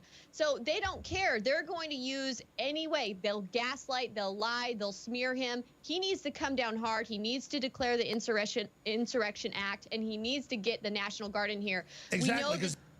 National Guard. National Guard. Why, though? Why would you bring the National Guard in? Certainly not based on my recommendations, but I don't think he's gotten to that yet. If he hasn't, I want to wait to show the other component of it. The statement by the FBI and CISA, and I have some additional information. I don't want to get too technical, but I have some additional information about this that it starts becoming very plausible that you can say the president had all the authority he needed at that point to do something. So far, no. I would love to hear what President Trump's response was when you told him all this. Well, what was so interesting about it, and a bit surreal, so we had walked in when we sat, and other than that first moment where he was polite to me, but he said, he greeted Mike Flynn, Sidney Powell, and to me, and Emily, and then to me, he said, I know that you didn't vote for me, and you said some pretty harsh things about me, Pat. He called me Pat, and I said, yes, sir, I did. I called him Pat. And I actually didn't say I'm sorry. I would now say I'm sorry that I said such harsh things. I said, I've said some harsh things about you and Hillary Clinton. But really, sir, my feelings have warmed to you. Said some hard things. But that has nothing to do with why I'm here. I'm here because this election was stolen. I'm Council on Foreign Relations, nation building and shit. I've said some hard things. I was a big Hillary supporter. I've said some hard things. It was rigged. And so he nodded. He accepted that answer and he moved on. And then the next 25 minutes was talking about being walked through everything I just walked you through. And it got a little surreal. But again, real quick, I think it's important. We need to understand exactly how many minutes it was, because if it was 10 minutes, if it was actually 30 minutes, and the attorney believed he got there. They came in there after about 10 minutes. There's about 20 minutes missing there that we should want to know about. I have a graduate degree from Stanford, And I've been in philosophy. I've been in rooms where it's like some people, graduate students, sitting around going very carefully, line by line, through some philosophical paper or some poem by somebody, and looking at how text changed and trying to tease out, meaning out of how. This was Sidney Powell and another attorney and a three-star general and the President of the United States, kind of in the same process, looking at these statements, these letters, and Hey, if Gavin and Thought Criminal want to come into my YouTube and attack me to try to, I just came back online. I haven't been using YouTube in a long time. If these guys want to come in here and start doing this, I think I need to reach out to YouTube and explain to them the bullying and the shit that's going on by Millie Weaver's YouTube site, which actually she, I believe, gets monetized on that, if I'm not mistaken. If she doesn't, she sure has a lot of subscribers. So if you guys want to keep up this stuff and you want to keep doing this, I'd be more than happy to go down that route, right? Because I'm just coming back on here. I'm trying to explain exactly my feelings about some of the stuff going on that I was directly involved in. And if you guys want to chime in on this and take this down, I'll be happy to actually do that. Y'all have a lot more to lose than I do. looking at the verb tense changes from, subjunctive pluperfect to past participle or this or that, trying to decide if that gets you over the hurdle or not. It was a perfectly reasonable conversation to have. Everybody was acutely aware that every word we were saying was historic, would be judged by history, should be judged by history. Looking back, I wonder if anyone thought they were being taped. Never occurred to me we were being taped, but people conducted themselves, including the president, with exquisite sensitivity to the enormous moment we were in. That's where, so I was pretty much, I think, silent through that entire thing. Then there reached a point, if I may be metaphoric for a moment, if you will get by your senses, there was like a moment in the conversation where metaphorically sort of people leaned back and smoked a cigarette, if you know what I mean, just kind of took a pause and absorbed what he had said. At that point, there was only one other document there that I don't have here, and that was there was a draft document. I'm 90% sure what I'm telling you is true. There was a draft document that he was supposed to sign, for him to sign, and it said, I have found enough evidence of possibility of foreign blah blah blah in our elections that pursuant to this and this. But he didn't. But then had through. He didn't. Again, real quick, he didn't find enough evidence, at least by any standard I could even remotely consider as being viable. A few pages. That picked up, and I will say this, because I've said unkind things about Donald Trump. I try to say nice things when they're... One of the things I did not know he about likes is how to point smart he that was. out. And he would never come across from the way he was portrayed in the media. He picked up these documents, and in each case was silenced and scanned them very quickly, and then had very good conversations about the document. Had made really precise... I've been in lots of rooms where contracts, business meetings where that happens, and I can sort of have a good sense of how quickly people operate. He was very sharp. He studied these and came up to speed quickly. Then we kind of leaned back, and there was this kind of silence. And I guess I would describe it as assuming that this is all, that this gets me over. Well, he finally leaned back and he looked at this other thing and he just went like this. He said, "So what is it you folks are asking me to do?" At which point I said, this is when I first spoke up. I said, "Put us in, Coach." And he looked at me kind of crazy. He said, "Put us in, Coach." And I said, "Put us in, Coach. We'll get to the bottom of this, and we can do it very quickly. If you agree that with Sydney's analysis and Emily's and General Flynn's that these other documents from the government get you over the hurdle of you have the ability to do something, and there's a range of things you can do, from a light investigation to a serious investigation, all kinds of things." You're talking about freaking using the National Guard to seize voting machines. We're recommending moron. Those light light-handed option of all. That is a very quick The most investigation. light-handed. If you accept that, there will be 3 decisions that need to be made, and in each case, each one you have a range of options from light-handed to heavy-handed. And so let me walk you through them. Think about it.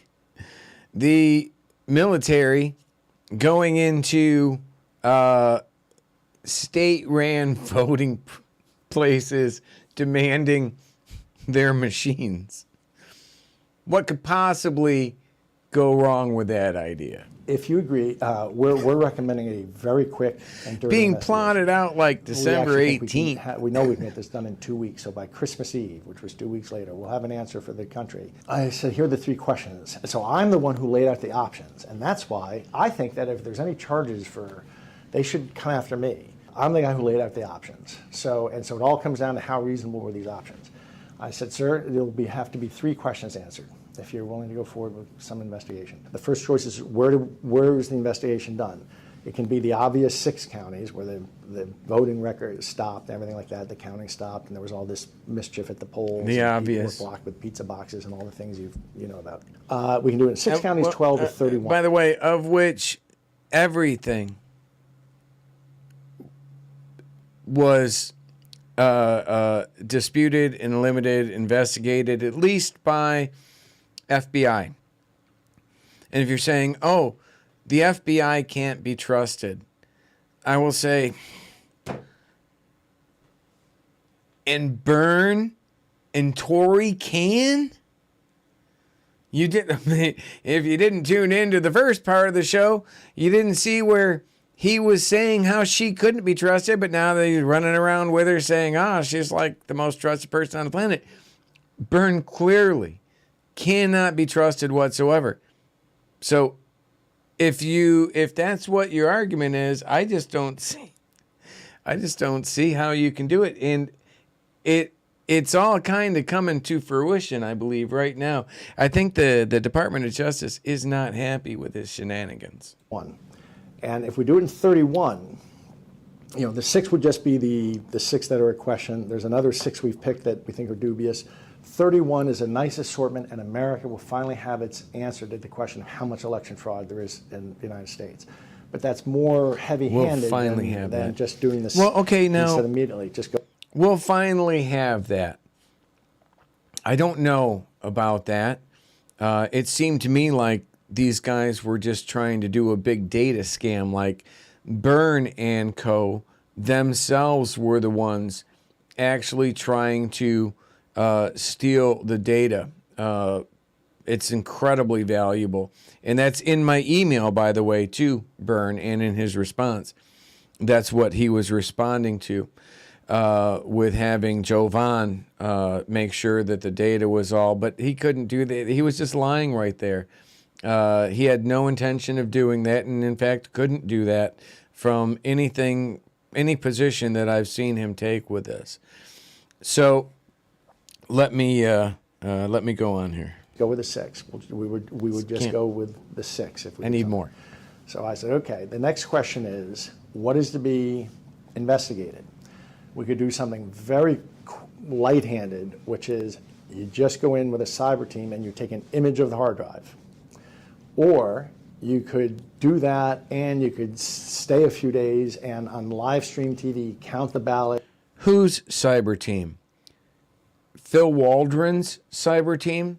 Literally the man who apparently is like a subject matter expert in IIA, social media psychological warfare, influence operations, the man who apparently replaced our IIA chief.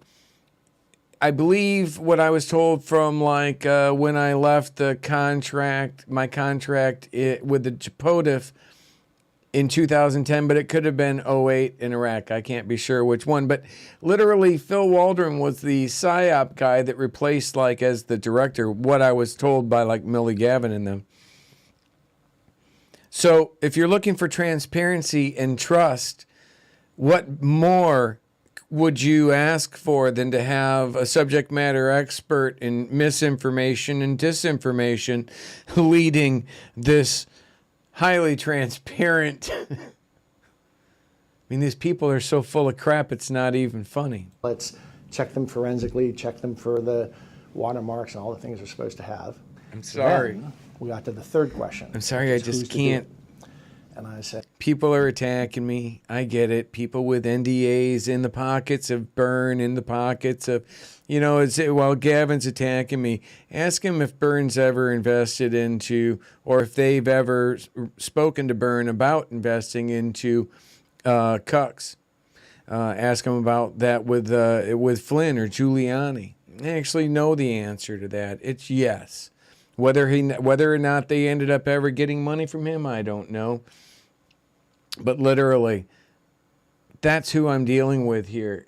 Ugh, it's disgusting. Got to be cyber team. We could use the FBI, the DHS. That's who we're dealing with here, our country. Sir, I throw it as a third option. You have a joint team composed of a U.S. Marshal coupled with... Well, that's a great point, Julia. I am promoting a public internet ran by a veterans-based nonprofit, which means nobody profits from it. So the argument that I'm making is that we're never going to solve the problem by having like somebody like Truth Central, which is owned by Trump. Because there are people that don't trust Trump any more than there are people that don't trust Zuckerberg or people that don't trust Jack. You need to provide all Americans with a safe, secure environment, just like all of our elected representatives and officials have with NIPRNet, right? Where you're safe. I mean, if you're arguing against that, I don't know why, because we're looking at you're talking hundreds of billions of dollars a year people lose in fraud and all that stuff that could be eliminated by a national public internet that was ran by a non-profit, which is generally, unless you got Tory running it, not out to make a profit, but out to build and expand and provide its users something good and great, right? So yeah, and I'm proud of that. Some people from the National Guard. And I don't trust all veterans the either. The National Guard has very good cyber teams because there are people. Actions speak louder than words, Julia. They work in technology and they do their weekend service and such in the Guard. So they're very good. I've heard they have very good cyber teams. We could make these joint teams of a. Wait a second. Of 3 or 4 of a cyber. He's heard that the National Guard has very good cyber teams. Really? Really? I'm out there in the open. Pretty sure that 91st Cyber's involved with this, which if POTUS hasn't got that message yet, that's going to be a big problem. So why does Millie and Gavin use that clip from PSYOP to Steal, showing that we believe the National Guard is very much possibly operating, well, we know it's operating a training platform called the ShadowNet Enterprise. Was it the same ShadowNet I helped in pioneering and the Shadowgate was about? I don't know. I've been trying to get that answer. I think everybody should want to get that answer because our government, the Department of Defense, should not be deployed in our country to use psychological warfare on Americans. You want to have that conversation? We'll do it another time. That's been plenty of my shows, right? And I don't care if you're PSYOP on the left or PSYOP on the right. Just keep it the frick out of my country. These people are destroying humanity with these freaking lies. Cyber people with one U.S. Marshal, and they go into each of these 6 places then and image the Yeah, hard drive. great, Byrne. To his credit, and I said, I know that there's a taboo against uniforms being anywhere around. Now, who was telling Byrne that the because I certainly wasn't telling him that. Millie and Gavin weren't telling him, oh, trust the, well, Millie was pushing the National Guard. I'm not so sure if Millie was pushing the National Guard come towards, like December or so, when we were figuring out, after we had figured out about the ShadowNet Enterprise. I don't know if she was still pushing that. Maybe she was. I don't know. I know I wasn't. I know from the moment I saw ShadowNet Enterprise being deployed nationwide, we needed to look into that. Now I'm being attacked by the same people who agreed with that. But Burns saying that he trusted the National Guard cyber thing sounds more like he's talking about his friend Charlie Flynn, who's Mike's brother and was a general in the National Guard there. On an election, but this has some charm to it too, because it's a matter of trust or something like that, and they would quickly reestablish trust. I will have to give credit where credit is due to Pat Cipollone, who I've made public. I don't like. I understand he's been testifying about me. My guess is he didn't say anything nice about me. His guess, huh? What's fair is fair. He had come in somewhere. He guessed right. He and his two other lawyers had come in and been sitting behind us somewhere in this process. I can't say exactly where he came in. My sense is if it was 30 minutes, he probably came in that last 5 minutes when I was talking. Anyway, when I finished that third option, he waited till I was done, and he came around behind me, and as soon as I was done, he stepped forward and he said, Mr. President, the nation will go nuts if they see even one uniform around this. Mr. Trump, President Trump, who was sitting where you are, he had a speaker. Wicked Shih Tzu, good question. Like, who was the general that was running the 91st Cyber Brigade? I would suspect that at the very least, Charlie Flynn would have command and control. At the very least, he would have some oversight within command and control of the 91st, being his position with the National Guard there in Virginia. I mean, come on. Speakerphone on the desk, and Meadows and Rudy were both on the speakerphone. And he turned and asked each of their opinions, and they agreed with Pat Cipollone. And then he asked Mike Flynn, and Mike was silent for a second or two, and he said, the DHS has teams that are perfectly adequate for this. And then I did something, and so then he motioned to me to go forward, like he nodded and wanted. I did something that I later was told is a big faux pas in presidential circles, which is I second-guessed him. And I said, evidently when a president makes a decision, you're never supposed to be pushy with him.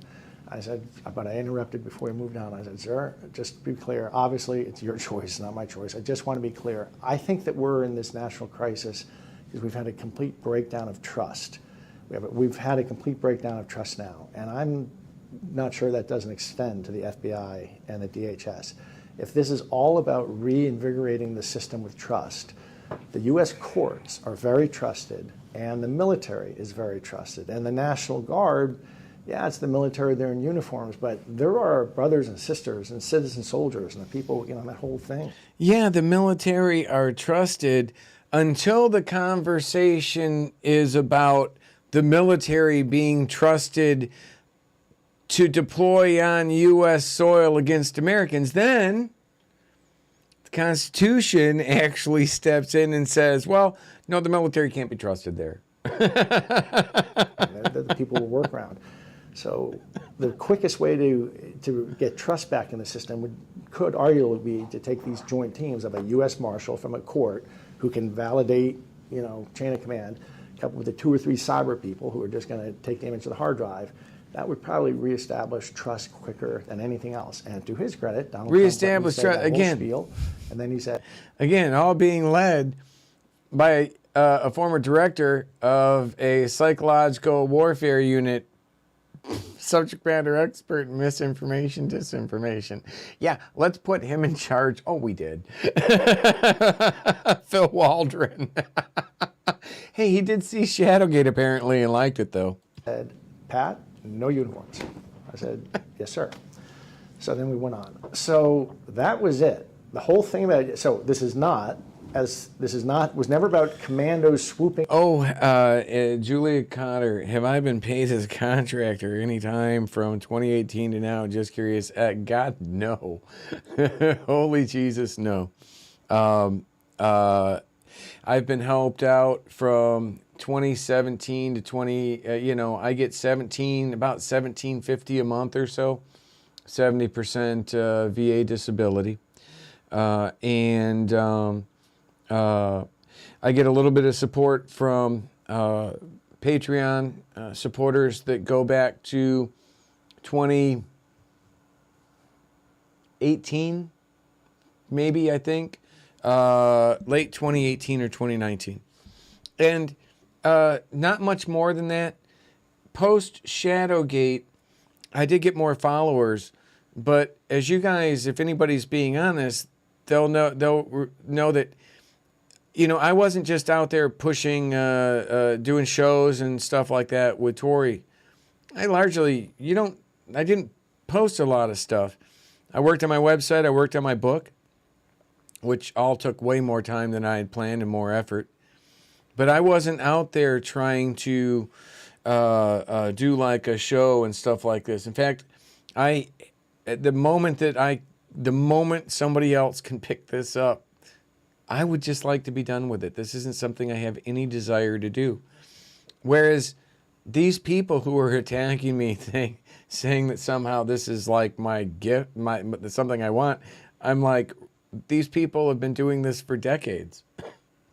It's their thing. It's not mine. In around the nation, seizing voting machines and taking them back to a base somewhere. Yeah. If there's some big faux pas. Going around the nation, seizing voting machines. Suggesting Great uniforms. plan. First, I'll defend my dying day. That was, I think, a perfectly reasonable. Perfectly reasonable. He will defend to his dying day. Batshit crazy. I will defend to either of our dying days. Range of options, perfectly reasonable logic. But in any case, I'm the guy who put uniforms on the table. Not Donald Trump, not anyone else. It was on the table for about 28 seconds. And everyone in the room said no, and Donald Trump said no, and I revisited to show why it. So basically, this was all Patrick Byrne that put on the table the use, and those are his words, the use of like the military or uniforms and just going out, because apparently Iran tried to hack, like, I don't know where, Maryland, I don't know where I don't know, I have no idea what state they tried to, Kentucky or something. Oh my God. Right? Oh, they hacked Omaha, Nebraska.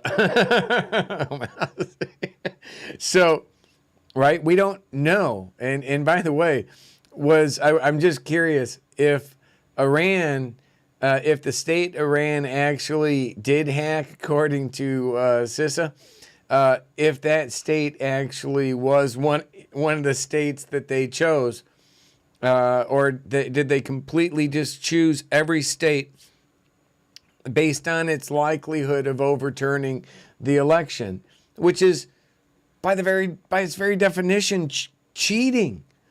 Oh, I'm sorry, it wasn't cheating. They were completely being transparent. It was all being ran by a subject matter expert in psychological warfare and influence operations, misinformation, disinformation. Nothing to worry about. Don't look here, folks. We've got this. It solved this. Buy my book. One question of trust. And he said, Pat, no uniforms for a second time, and I dropped it. So that whole question of using the military was on the table for about 28 seconds, and it was me. It wasn't General Flynn, it wasn't Sidney Powell, it was not Donald Trump or anybody, and it was robustly. Yeah, Paul, I understand why you might be a little suspicious. I do. I actually encourage that. I hope you understand how I'm constantly being attacked by these people. So, I kind of find myself doing the tough love thing. I'm not the most artful at expressing what's going on when the personal things I've dealt with since 2015 in South Korea, which did not end because of hookers like Tori said so viciously with Patrick Byrne, if you were able to listen to that earlier in the show, it actually ended with me refusing to put my company before my country. And I continue to do that even to this day. And I will continue to do that until I get, some sort of justice for the fraud, waste, and abuse that I've been trying to expose, that I believe and have stood behind as a fully open whistleblower now being attacked by these pieces of crap. Put down. So that's what really happened. Oh, the other thing that people need to absolutely know, swear on my eyes. I said, sir, if we do this, I actually think we can get this done in 2 weeks. And I said Mike Flynn should be the field marshal. I've gotten to know General That's Flynn, cool, this guy's Paul. like Steve Jobs. What can I do? He's unbelievably organized and talented, and I think that they let him be the field marshal. But we can have this all done in 2 weeks. So this was December 18th, a Friday. I said, essentially, we can have this, the answer for the nation in by New Year's Eve. I really think we can have it in a week, which is Christmas Eve. And sir, the truth is, I think we're going to be able to give you a read in about 3 days. Nice. And he was startled at that. I said, well, if we get these images back and we're not finding what we expect to be finding, you'll have to concede immediately, sir.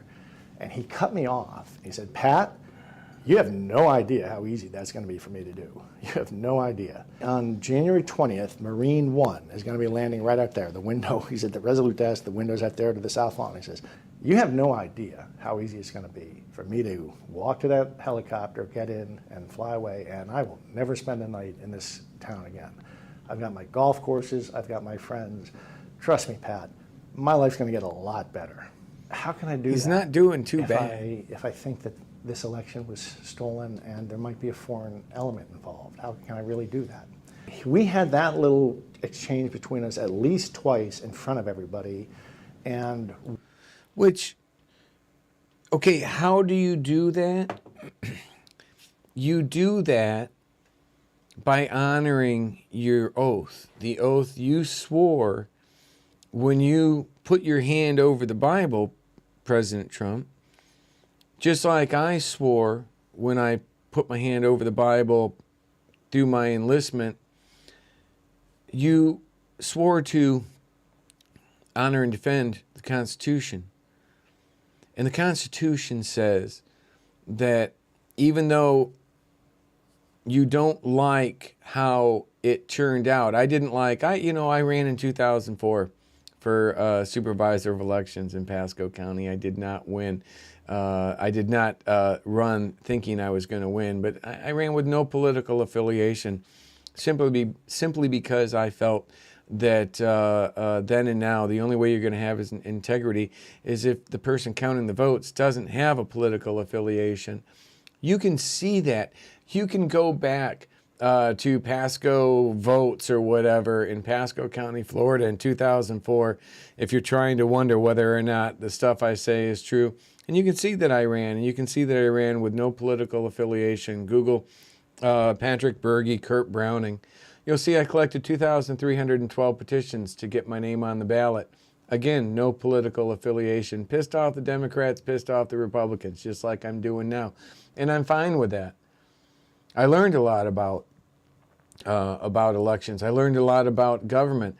I literally ran on protecting voting machines and touchscreen voting machines back in 2004 when everybody else, most people that are standing up screaming now, where were you when I was looking for support and help in 2004? You know where the Republicans were? They were fighting against me in 2004, just like they're fighting against me now.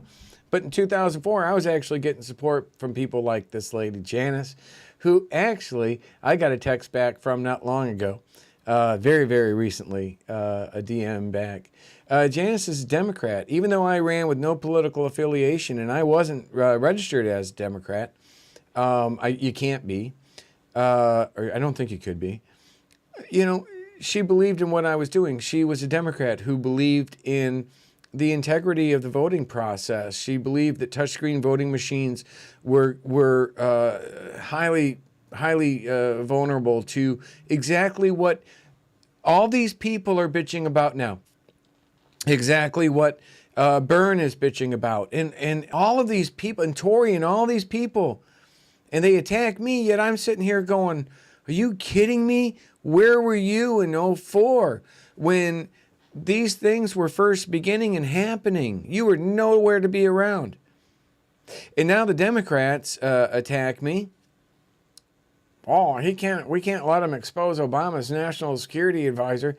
Listen, my claims as a whistleblower, from my first book in 2017 to my one I just published, and in my key tam and in everything, it clearly shows that I believe the 2016 election was stolen based on social media psychological warfare, and the 2020 election was stolen based on not voting machines, but social media not the Iranians, but social media psychological warfare by the Democrats.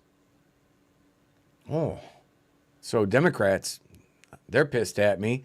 Republicans, they're pissed at me because I'm going after Trump, and oh my God, going after Byrne and these people for being freaking sociopaths. Not Trump for being a sociopath, but I have no regrets putting Trump, voting twice for him. None. Because I did not vote for him thinking I was sending in, a nun. I knew that I was sending in someone who was pretty hardcore. And what that person did is he exposed the grifters on the left and the grifters on the right. But unfortunately, kind of exposed himself a little bit too. But that is done. And so we can have that conversation later, more towards 2024. But we'll get back to this here. Once kind of I think it's a good argument, though, and some good points I wanted to put out there. Going through a hallway or going through a doorway, and I stepped aside, and he stepped up, and we said, and I know in at least one of them, I said, and sir, in 3 or 4 days we get an answer to you. You really will have to say. So he again just basically said the same thing. Pat, you have no idea how easy that's going to be. He had had a lousy time, and so that he was anything but, and I do not say this as a Trump lover or supporter or voter. He was anything but some crazed tyrant clutching at power. I found it absolutely appropriate, that moral deliberation for him to be having, if anything. Well, what I also became clear, he was being completely undermined by everybody around him. I agree he was being undermined by these guys, right? Pushing known, fabricated election bullshit that they knew was garbage. I know they knew. I was there. I was watching Tory push this shit to them. And I've made no... I joked about it back then. Publicly even. Hear the testimony, but I heard a 9-minute NBC story about Pat Cipollone's testimony and whatever happened on Tuesday or Wednesday. And most of the things I heard sounded true-ish. They were partial. It was the story of the 5 blind men feeling an elephant. He had come in, he had missed some, it was true-ish with the exception of there's one guy who says he went up and he threatened Flynn, and that's not what happened. And he's total. It's funny. It was laughable. Another point of a nice thing I would say about the lawyers is, even though they were antagonistic to us and we didn't, is they were actually quite deferential and polite to General Flynn, notwithstanding everything else going on. They were very polite and deferential to him. It was kind of funny when we heard afterwards that they were saying things like, "I told him, Flynn, sit your ass back down, or I'm going to sit it down for you." Ridiculous. Nothing like that. So anyway, that's the story. That's what history needs to know. This could have been available 9 months ago. I've been asking Congress to have me in for 9 months. We got 24 minutes. We got 24 minutes left. I wanted to jump into a quick break, but before doing that, because Thought Criminal has been so thoughtful in joining us, I thought it would be nice if I played Thought Criminals, because he's like attacking me, he's all like, he's attacking me because of whatever, getting paid, blackmail, I don't know. But I thought it would be nice to play this because it kind of doesn't seem like the same person as who you see, like, calling me, hey, Bergy, are you gay? And shit like this, which again, I'm probably actually going to be using this. Probably going to be using this stuff to go after, to post to YouTube and have them hit Millie with a targeted harassment strike for her YouTube account. But until then, did I get that changed? Hey, Bergy. How you doing, this brother? Is Thought Criminal, the badass. Once you get this, I'll probably be fucking way with me later now. because you usually see me all over Twitter. But it's okay, man. But hey, I just wanted to check in and see if you're doing okay, man. I've been hearing that you've been pretty down lately, and I don't blame you. I see it, dude. These people will go to absolutely any length to silence their enemies. Kind of like what Thought Criminal is doing right now to me, isn't it? See, this is what these pieces of garbage do. And, I call them out. I got a question for you, man. This isn't blackmail. How could this be blackmail? It's just allowing people to understand what kind of pieces of freaking garbage that we're dealing with. You'll sit here and say this about me then, but, and then you turn around and do exactly the same thing. It's narcissistic, sociopathic behavior. And I can only assume you're probably going to end up getting rolled up with the rest of them. When do you think it's time to just say enough? Because I think it's time. Everybody's pissed. Just saying. Anyway, hopefully you're doing okay, man. He seems to care. And you know what? I'm proud that there's people like you coming forward. And of course, unless he comes forward saying things that you don't agree with, then you will attack him with lies and all of these things. But what you said right there kind of can't put that toothpaste back in the tube. The people that see you now see you as just being a pathetic, broken human being, and as serving and proving the points that I'm trying to make. Tell the truth. This is you, my friend. No matter the cost, you are honoring your country. This is you, Thought Criminal. And you know what? This is you, Thought Criminal. Who's the honorable one here? You guys are just garbage. You really are. It's amazing. That is definitely respectable. Yeah. Take care, Bergy. Yeah. You take care too, Thought Criminal. I'm going to take an intermission now, and we will see you guys back in 9 minutes, 55 seconds. Hopefully. Well, hey, you know what? We're not going to see Thought Criminal back. I'm actually blocking his ass and reporting.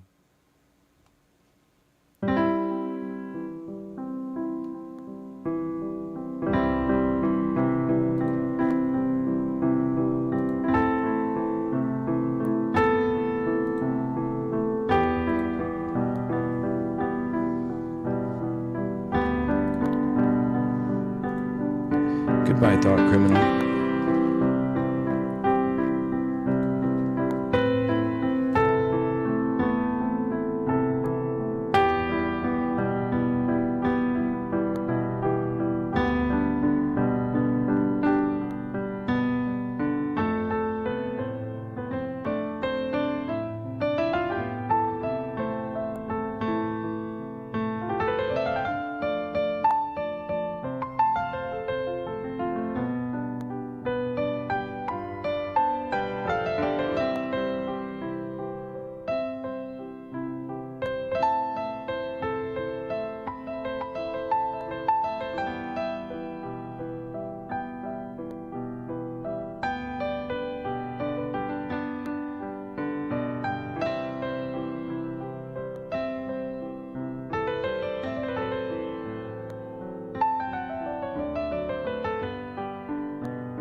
And welcome back, everyone, to the American Awakening, the BERGY-BIT special Sunday edition, breaking down Patrick Byrne's interview on Epic Times and adding a little more context to it based on my personal experience in D.C. at the time. And again, I'm not here to harass or attack or do anything like that to anyone. I'm here as a journalist who is reporting fact-based context for what might be one of the biggest cases of sedition or treason in our nation's history. So let's get back to this. You mentioned that President Trump had a document on his desk that he was thinking about signing. Was that related to your conversation or separate from it? Sydney had brought it. Sydney printed it out. I went up to get Sydney and Mike, and Sydney had a room with a printer, and she printed something out, and that was the, if I'm correct, it says December 18th, the center at the top. And I think the same thing that President Trump did. I think I got it and saw like 3 or 4 pages. This was the draft thing for him to sign, but it was more of a placeholder. They actually had it. We made a point of, or Sydney brought it on thumb drive or on computers, so we had an electronic copy. I think that they anticipated editing, the possibility of editing it. It wasn't very final. So she did come prepared. From my understanding of this meeting, you guys came in, you presented the executive orders and the evidence of possible foreign interference in the elections before and during the elections. And with the discussions, it seems like, and correct me if I'm wrong, was the consensus in the room that this did meet the threshold of interference? Because I can imagine if they're hacking and getting info, is that interfering? Because they also have to use that info, right? It was the consensus in the room that it did meet the threshold of interference, or was the consensus that there was a... It's actually an important question, one that might end up leading to Trump or contributing significantly to Trump actually getting indicted, which is what they're looking at doing right now.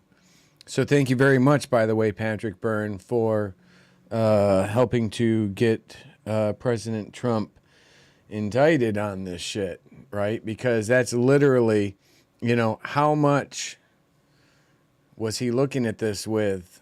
Possibility of it, and we need to launch an investigation to see whether it did or not. Well, first of all, consensus or a moment of, okay, let's say for the sake of argument that I agree that this meets that. That's where the conversation went forward from. And then the lawyers were trying to talk him out of it. And there was all this, and we can go in, I don't want to go into the personal stuff, and they were going at Sydney, but Trump was eventually saying things like, well, why didn't you inform me of this, Pat? You haven't even told me about these orders, that I had these powers.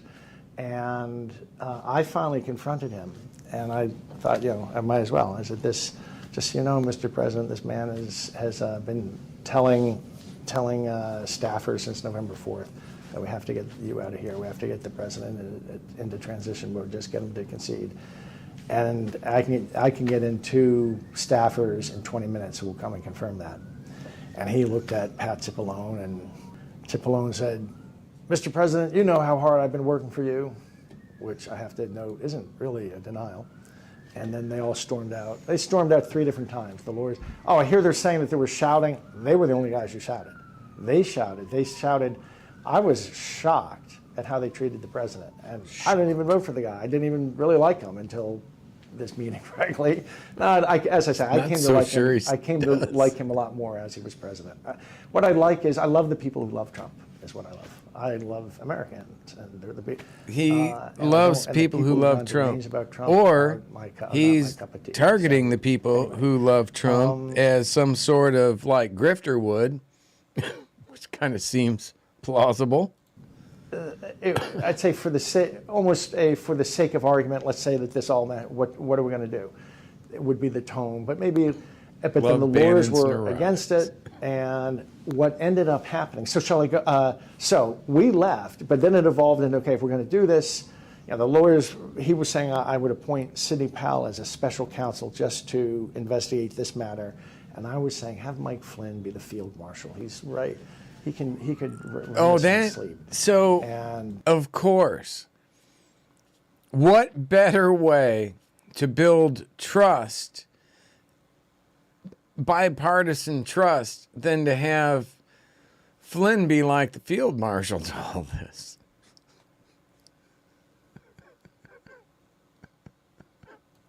And the president said, no, it's got to be Rudy. Well, I thought Rudy is a wonderful lawyer. Everybody Seems loves Rudy. completely He should be logical. advising the president and whispering in his ear, but he wasn't the right guy to run this kind of an operation of what was being talked about. So there was that. What's important is there did come a time. Hey, so Tony made a point over in Twitch, fix a PSYOP with a PSYOP. That's exactly what this kind of was, but unfortunately, Flynn brought a knife to a gunfight.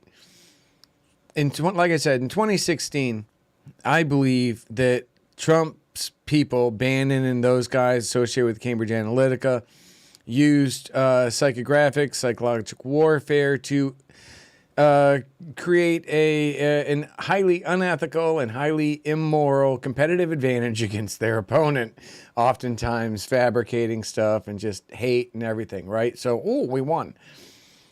So, but they did that using fake accounts, using bots and everything on social media. So, Democrats realize, holy shit, this happened. Maybe some of them saw Shadowgate, but actually not. I think maybe a few of them might have read my first book, Victim of the Swamp, which actually laid this out. And so they turned around in 2018 and they partnered with Facebook to restore election integrity worldwide. With it, Facebook partnered with Atlantic Council, Obama's national security advisor.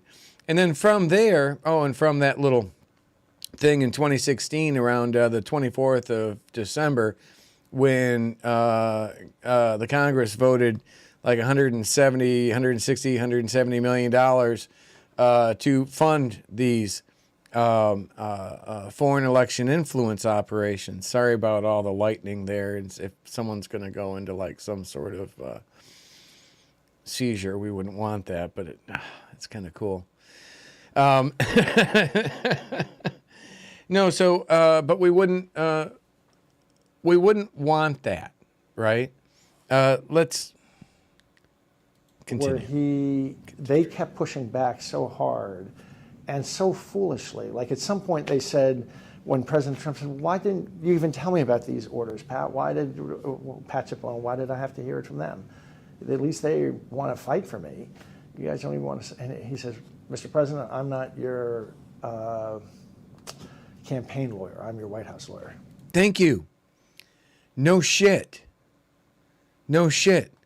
Now, who do you think is giving President Trump the most sound advice? Giuliani, who Patrick Byrne claimed to just be a shit-faced alcoholic, among others. Now he seems to love Giuliani. We'll get to that here in a moment. Or the politicians, or actually people looking out perhaps for Trump to keep him out of jail, not to keep him in office, but again, to keep him out of jail and to maintain constitutional integrity, all sorts of important things, right? These people are, and they call me freaking crazy. Jesus. At some point, I spoke up, and there was silence. I spoke up. I said, this has to be the most surreal conversation I've ever been in. It was completely, that's right. When they said, well, Sidney Powell can't do this, or I said, Sidney Powell can't, finally the lawyer said, Mr. President, you don't have to fight with us. You can just make Sidney Powell that special counsel just by saying it. You don't even have to sign anything. But we're done. And then later, he had been fed up with them. They were just being so obstructionist to doing anything. They would not investigate the data. They were just repeating talking points from CNN. They could not talk meaningfully about anything that was going on, anything that had been unearthed in any of the states. They were just so clearly being obstructionist and I was hearing that they were being told, if you get the president out the door, there'll be $1 million job for you at such and such a lobbying firm. But if you don't, your kids aren't getting into Yale, your kids are getting thrown out of the school they're in. This was going on up and down in the DOJ and up and down the administration. Mr. President Trump got ticked. He said, okay, Pat, half an hour ago you said I can make it happen just by saying it. I'm saying it. Sidney Powell is now the special counsel. And another lawyer spoke up and said, you can't do that. She needs a security clearance. It's going to take months to get a security clearance. General Flynn said, sir, you can do the same thing. And he says, I grant, and the president says, okay. Well, now, as a former information assurance security officer with the Department of Defense for a decade, it would have been my job to actually have a pretty good understanding and actually deal with all issues related to classification. Yes, President Trump is a classification authority. Yes, he does have the ability to grant anyone what is called an interim clearance, not just a full-blown clearance. The presidency has separations of some powers for a reason, and that separation is included within, like, who is it that does the clearances? I can't think. At any rate, there is a separation of power. There are steps that have to be taken. You can, even I think an 06 or above, can grant an interim clearance like now for secret. I don't believe, and if someone can correct me with, like, I think it would be probably within AR 25-2 where you're going to find this regulation. But if somebody could show me a regulation back at that time as to whether or not even the president, who is the classification authority, can actually grant someone an immediate, like, here's a top secret clearance, you can just start going through anything. It doesn't work like that. Flynn is a 3-star general. He knows it doesn't work like that. He was the head of an intelligence agency. He knows it doesn't work like that. Why did he lie? I grant Sidney Powell a top. Assuming security clearance. Byrne's not lying right now, we cannot rule that out. That's a lawyer stormed out. So anyway, it went on and on, 2 hours. Then we ended up in the Oval, in like the residential Oval Office for another 2 hours. But it was left sort of with a rough understanding this was going to happen. Now, I'll fill you in. There's some things bubbling out of the committee, and I see in the newspapers that I know they're going to ask about. You want me just to address them with you? In a moment, but I just General wanted to Milley just was clarify such a the timeline handsome here. So you had this meeting, this roughly 30-minute meeting, mostly with President Trump. You had This was 4.5 hours altogether. oh, so It was 30. The first 30 minutes or so we were alone. I see. But then, no, this went on for 4.5 hours. First half of it in the Oval Office, then 30 minutes in the cabinet room with just Rudy, and then up for another 2 hours in the office upstairs, where again the lawyers came and we all assembled. Up in the residence, there's a nice big living room that we all sat in, and the president I actually try to keep vegetarian when I travel, to keep me from getting sick when I travel. But the president brought out these Swedish meatballs that were his grandma's recipe. He said, "How often?" So I was eating these meatballs. They were great. So I guess people. I wonder if made fun this of me will be because no one else had a included in meatball. It was J6. just the president and myself. We're sitting there scarfing down. So how much did the J6 committee allow this guy to drift off into batshit crazy land with some of these answers? He's doing a 50-some minute interview. He was in there for like hours, if I'm not mistaken, with the J6 committee. I'm wondering if they had to deal with all this, and they must be going, what? But most importantly, I wonder if they asked him any questions about the things that the responses that he gave me for my book. I mean, that's a legitimate thing right now. You know, the January 6th committee has used video from 2 different documentarians on Trump and on the Proud Boys. Here we have not a video, not a documentary, but a book where I hung out with Patrick Byrne over at the Vinoy and we smoked some really good kush. And as I'm leaving, I'm like, hey, would you answer some questions for me if I send them for my book? And he said, yeah. So I send him the questions for my book, and he gives me like some batshit crazy answers, right? We showed that earlier. What he was calling out Tory and shit as being just completely like a complete liar and sociopath, right? So we'll continue.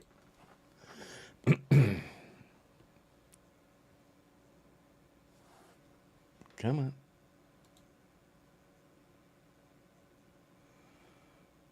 $40.50. Why is that not? Ah, damn it. If this is doing that to me again.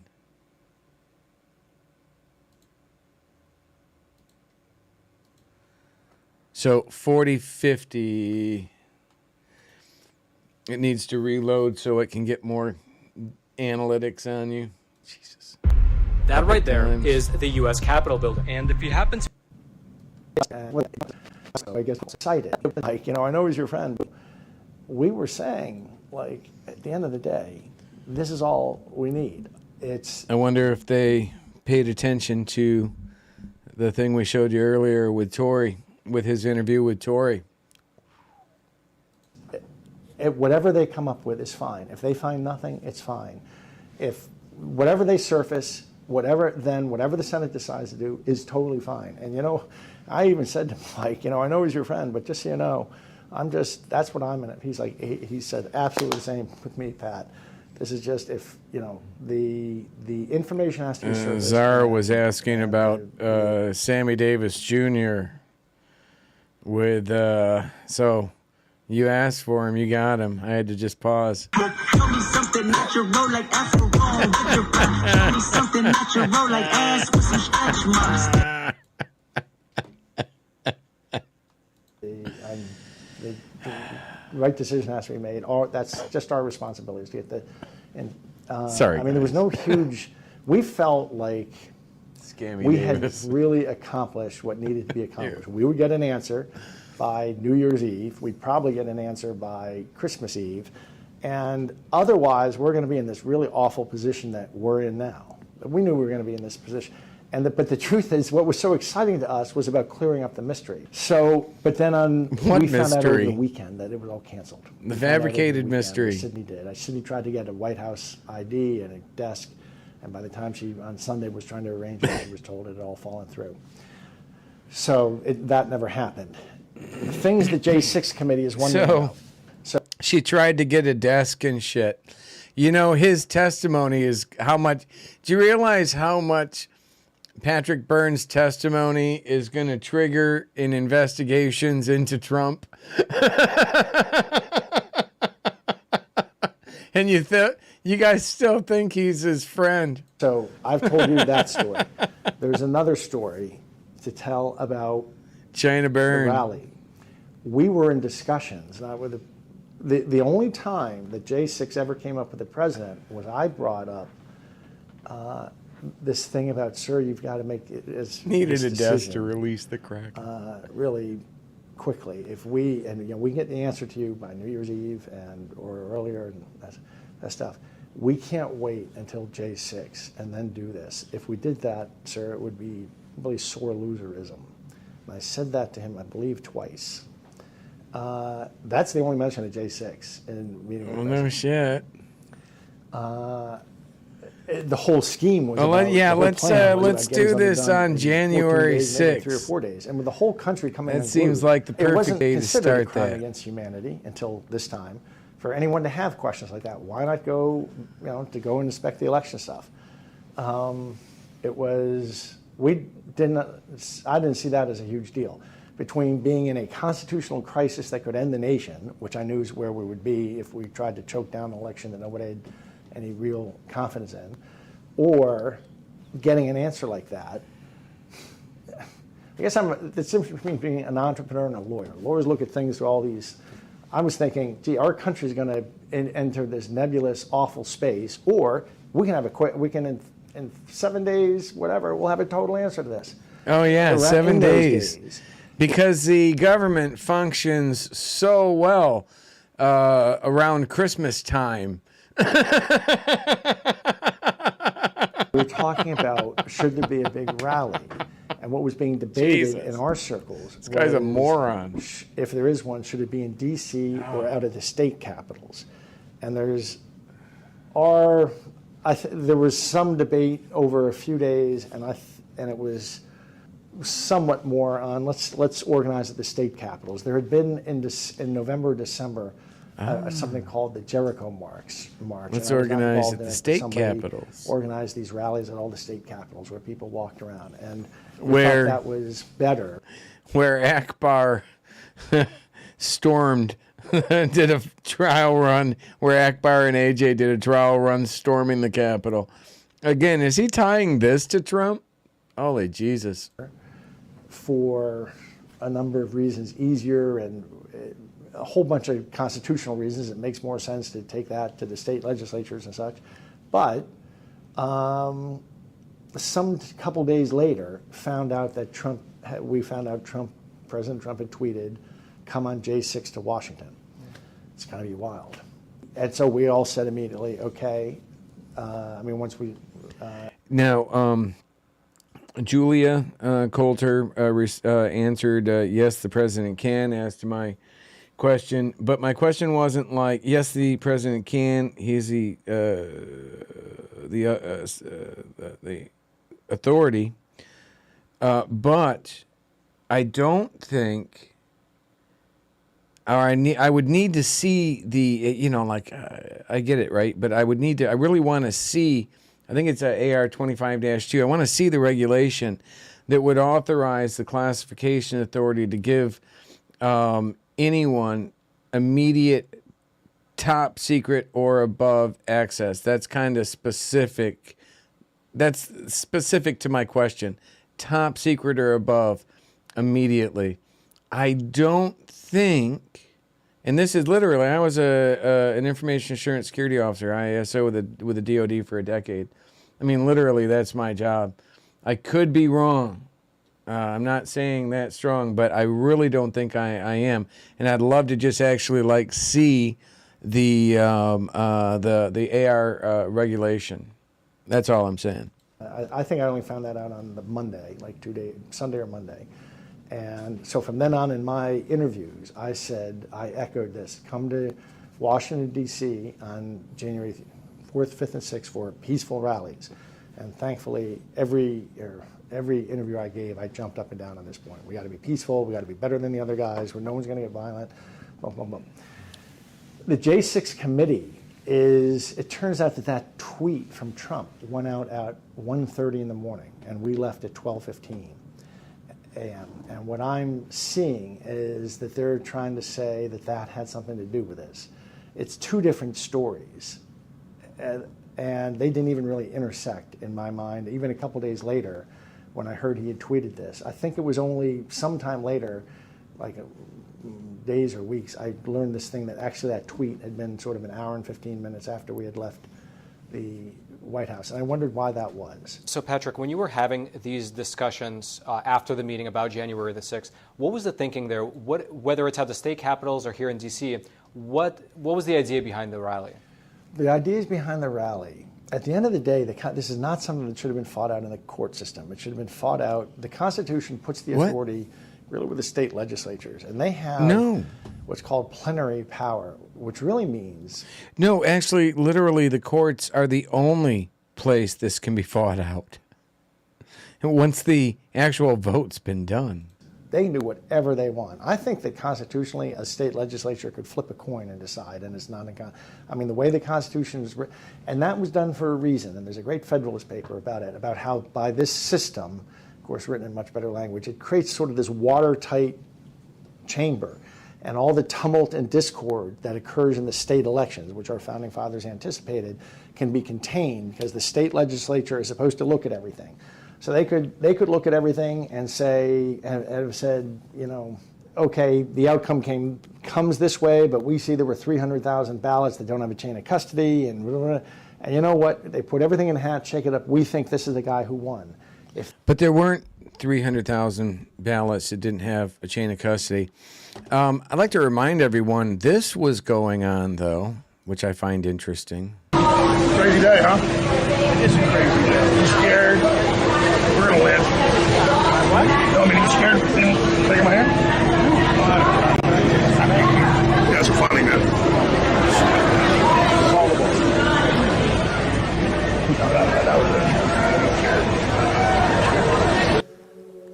This I find interesting.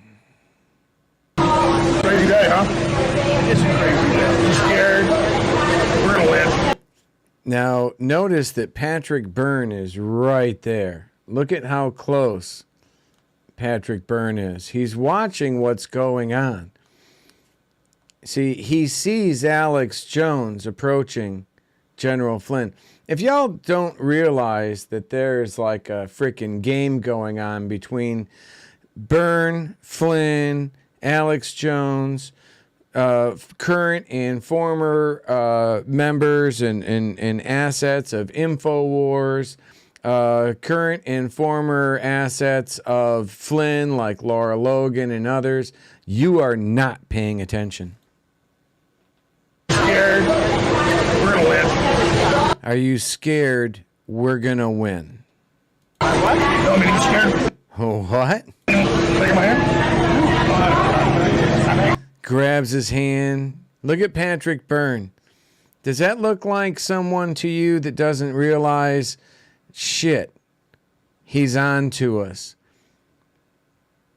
Does that look like someone like maybe AJ knows what Byrne and the others are up to? Like what they're planning? Something's going on there. That's funny, man.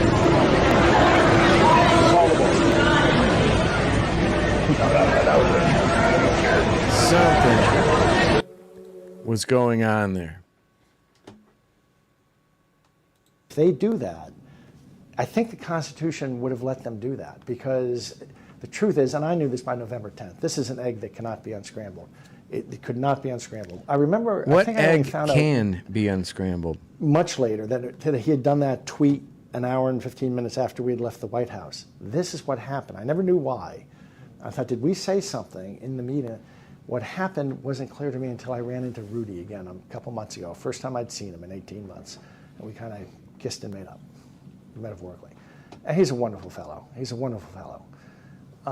Great American and very temperate. And he said, you know, I told the president that if we went forward with your plan. I said, what happened? We left the Oval Office celebrating, or the White House thinking, and we walked away, and we found a couple days later it all been scuttled. He said, I convinced the president if we went forward with your plan, we'd all be in prison. We'd all be in prison. So I think what happened, putting these stories together, I think what happened is when we left. Let me stop that here real quick. Now, what Patrick Byrne was describing there was his meeting with Rudy Giuliani back in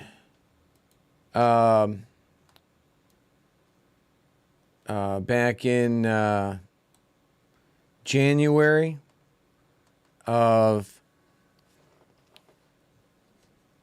this year, when he met with Byrne, Milley, Gavin, Tory, and then all these people, these powerful people, began completely putting every resource they have into attacking and discrediting me,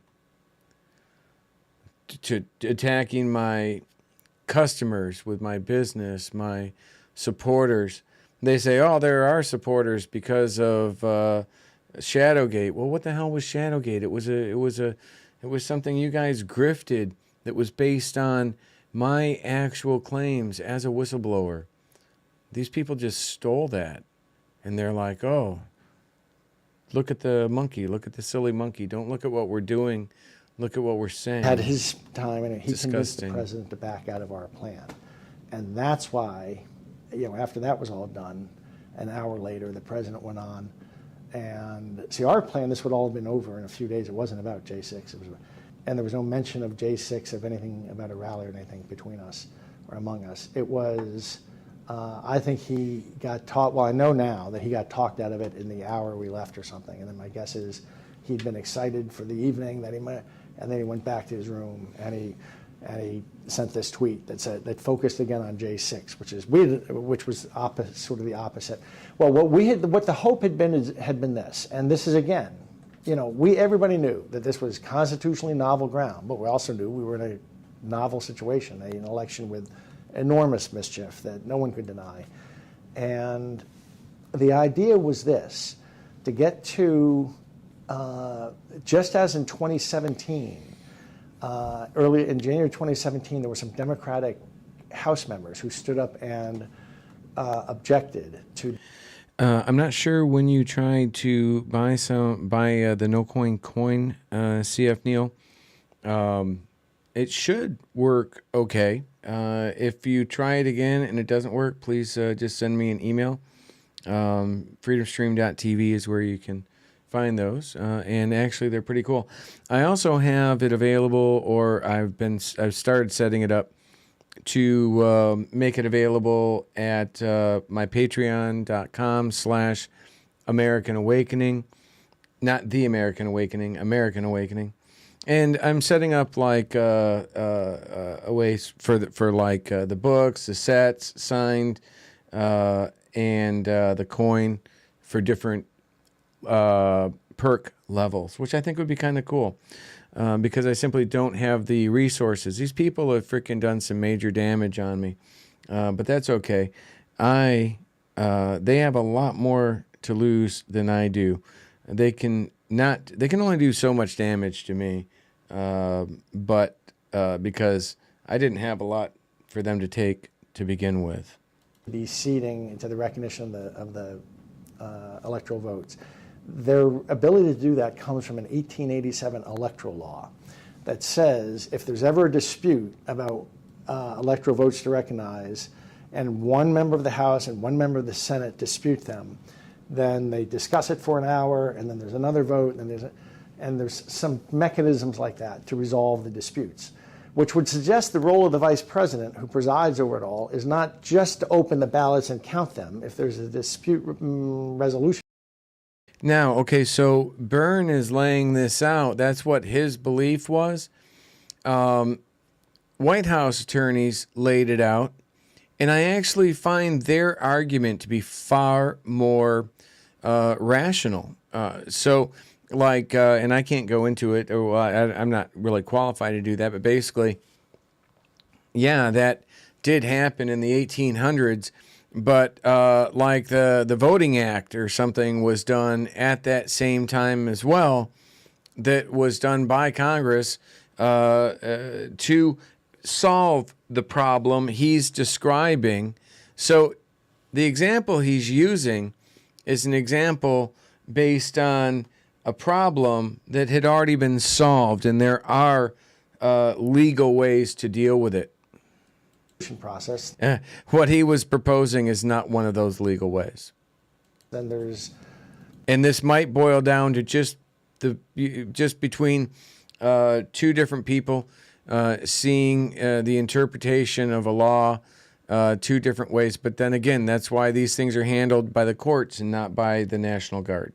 Anticipation that there can be a dispute that you have to resolve, and it's not just opening ballot. And that doesn't mean you have to like the results. So the idea would have been to get some congressmen and senators convinced enough that of the problematic nature that they would object, and that there would be enough of them that the Vice President Pence would say would have the grounds to say, given all this objection, I as the man presiding over this meeting, I'm going to suspend it for 1 week, and let each legislature Jesus. Revisit the question and recommit their electoral votes, which could mean like having 2 or 3 days of hearings like they did in Maricopa, Arizona. All we wanted the legislatures to do across the country, but especially in the 6 most questionable places, is to spend a few days, have hearings like we're done in Maricopa, as we're done in a couple places, and then decide. If you still think that if you decide in Georgia that we've looked into it, there's some things, we're going to fix them up before the next election, but we don't have a strong enough reason to change our commitment of electoral votes. That's fine. And I remember Mike and I talking about this, and we were both like, it was totally fine with him, totally fine. All we wanted to do was get the legislatures to look at it again. But if they looked at it and said, you know what, in Wisconsin, there was a December 20 decision by the Supreme Court that a whole bunch of things had been illegal. What if they met again on January? What if they'd met on January or December 28th or something, and said, well, given that decision in this and something the sheriff has pulled up here, we've revisited it and we think that our electoral votes should go to Trump, or we think that we're going to. Well, they've again. There's a constitutional process in place that ended on the 14th, and that doesn't mean you have to like it. It doesn't even mean it has to be right. It means that's the way our Constitution is built. There are remedies in place, not easy ones. And the time to have exposed their cheating was not after the election. It was a recovery, not a rescue. I said that from the day I got to D.C. and the day I sat down with any of these guys, even Joe Flynn and those guys. I said, listen, and Scott Bennett's verified this. Listen, this is a recovery, not a rescue. For sure, if it is election integrity that you want to fix for future elections, you're not going to be able to do it with people like putting people like General Flynn in charge of it, or putting people like Phil Waldron. And that's not a crack on Phil Waldron. He's just the wrong person for a job that requires transparency and such. I mean, come on. Keep them with Biden. We're going to fix these things next time. That would have been totally fine. That would have been totally fine. We just wanted them to have a chance to look at the facts, maybe have a little bit of hearings in their state. No, and someone said, Julia Calder said, I watched Shadowgate. It was great, but it was not just about you, Bergy. Let's be honest here. Yes, in every single review that you see about Shadowgate was said, wow, this Bergy guy looks legit. Every time they got to the stuff with Tory, they're like, wow, this is some super sketchy shit. So yes, it wasn't all about me. It did include information about Tory, which absolutely discredited and damaged the movie, the documentary, from the moment that she was in it, right? So yeah, I completely agree with you. Although the name of the documentary, Shadowgate, came from my work exposing the shadow net. States, and within 7 days recommit their electoral votes, and the meeting in Washington, the Senate in Washington then meets January 13th or 14th. It does its normal thing, and then we have the swearing in on January 20, and life goes on for America. And we would have been totally fine. I swear to, on my... I wonder, Julia, how... and I'm not picking on you. I wonder, I actually appreciate just a nicely phrased question. How much credibility would Shadowgate have gotten if it was entirely based on Tory and didn't include my claims as a whistleblower? It didn't include my legitimacy. If it was just based on her, do you legitimately? I mean, can we have an honest thing here? I don't think anybody being honest would suggest that a Shadowgate that was instead like Torygate, whatever the hell that would be. I don't think anybody buys that documentary would be taken seriously. In fact, and I've heard that from a lot of people. I've heard that from basically everybody that's ever discussed Shadowgate with me. My eyes, we would have been totally fine if the legislatures had done that and stuck things with Biden and kept their votes with Biden. That would have been totally fine. We just wanted them to have a couple days of hearings and hear what was going on. That was the plan. That was what's called the Green Bay sweep, is the vernacular that was being used for. So that was the plan. And somebody could say that that's an insult to the Constitution. The January 6th date is not a constitutional date. That date comes from the 1887 electoral. So arguably, that would be a bit of an insult to slide that legislative date But one has to ask, you know, either we just swallow an insult to the Constitution of an election that, at this point, only like 18% of Americans will say that Joe Biden was elected fairly. They were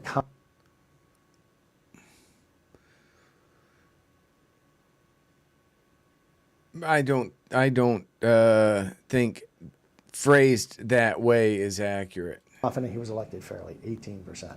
I don't think, you know, maybe 18% think he might be doing a good job right now. But I think, I think at least half of the people are going to believe that the election was not rigged as reported and described by Patrick Byrne. I don't. Or Mike Lindell. I don't believe only 18%. No, that's bullshit. 70% doubt it, and then there's we'll say they doubt it. One verse form another of doubt it, and then there's some people who aren't sure. So I would say that that would have been a much smaller insult to the Constitution, to go through this little process, let everyone go and look at the facts on their own. And since then when do decide we again. have And if you polls? want to keep your electoral vote?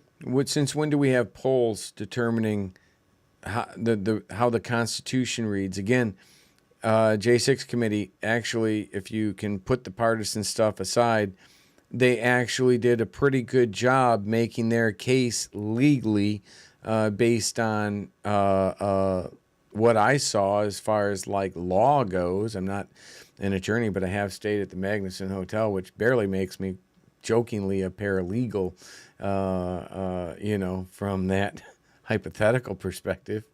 But I mean, really. Votes with Biden, keep him with Biden. That's absolutely fine.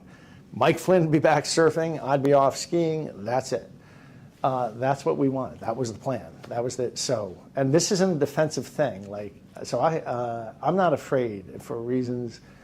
It gets too complicated in the story. I'm not afraid of anything about this. And I'd love to take like the, you know, people. I'm the guy who laid out the options. All Trump did was listen to us. So I don't know why he's in possibly any trouble for this. And Mike. Why he wouldn't possibly get in trouble for this? Like I said, Byrne's testimony opened up so many potential investigations into Trump. It ain't even funny. What kind of a moron would not understand that? He was a fact witness to what many are calling a failed coup d'etat. People actually historically have literally been executed for coups. He seems to think this is a joke. Flynn City didn't even lay out the options. That was me. So come after me, J6 committee. I'm the guy to talk to, and I will defend in my dying breath the reasonableness of everything I did. Let me just summarize what Careful what you wish I believe for, you said buddy. happened, just for the viewers so they can kind of chronologically follow. This is So treason. you had this meeting with President Trump that lasted several hours throughout multiple rooms in the building. In the meeting, through the phone, was Rudy Giuliani. He was sitting in on at least parts of the meeting when you were discussing. The first 2 hours in the Oval Office, he was on the phone. Then he came in from dinner, and he joined us in the cabinet room. Then he joined us upstairs for the second 2 hours. And so the idea that you were presenting, like you explained, was that because of the executive orders and because of this evidence, you would like to investigate X number of counties for fraud. And then based on what you find, you present that evidence to the individual state legislatures who would be able to make a decision prior to January the 13th, right? And it seemed like that idea was going into effect because President Trump himself assigned, Firefly. at least at the meetings, Sidney Powell to be special counsel. He gave her top-level clearance. But what happened shortly after you left is that Rudy Giuliani kind of convinced President Trump to not go in that direction. And then about an hour later, President Trump tweeted, hey, everybody should come to January 6th. It'll be wild. But that's a bit Yes, separate. because by then he'd sort of gotten off our plan. So that's one thing they want to ask me about. Here's another. I was providing planes for lawyers and cyber guys scooting around the country. Now here is where you get into Kelly's testimony, Kelly Sorrell's testimony. Again, nothing she says can be trusted. She was taking orders on pertaining to my case with her my agreement, my contract with her as her client, she was taking her marching orders from Millie and Gavin. I have the text messages. So now we have Kelly, who was sleeping with Rhodes, Elmer Rhodes, the eye patch guy from the Oath Keepers. Can we trust what she's saying? And she's going after Byrne, but I mean, are these guys legitimate? I mean, can you trust a single damn word that's coming out of their mouths?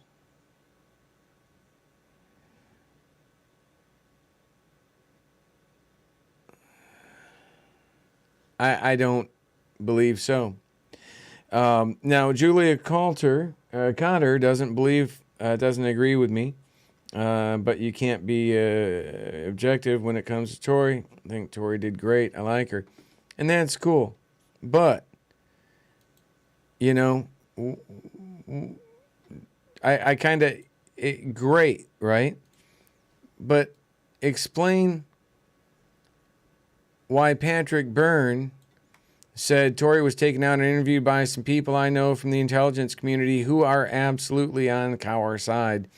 They came back telling me she knows some things and has been behind the curtain, but she also lies, exaggerates, deflects, changes subjects rapidly to throw people off.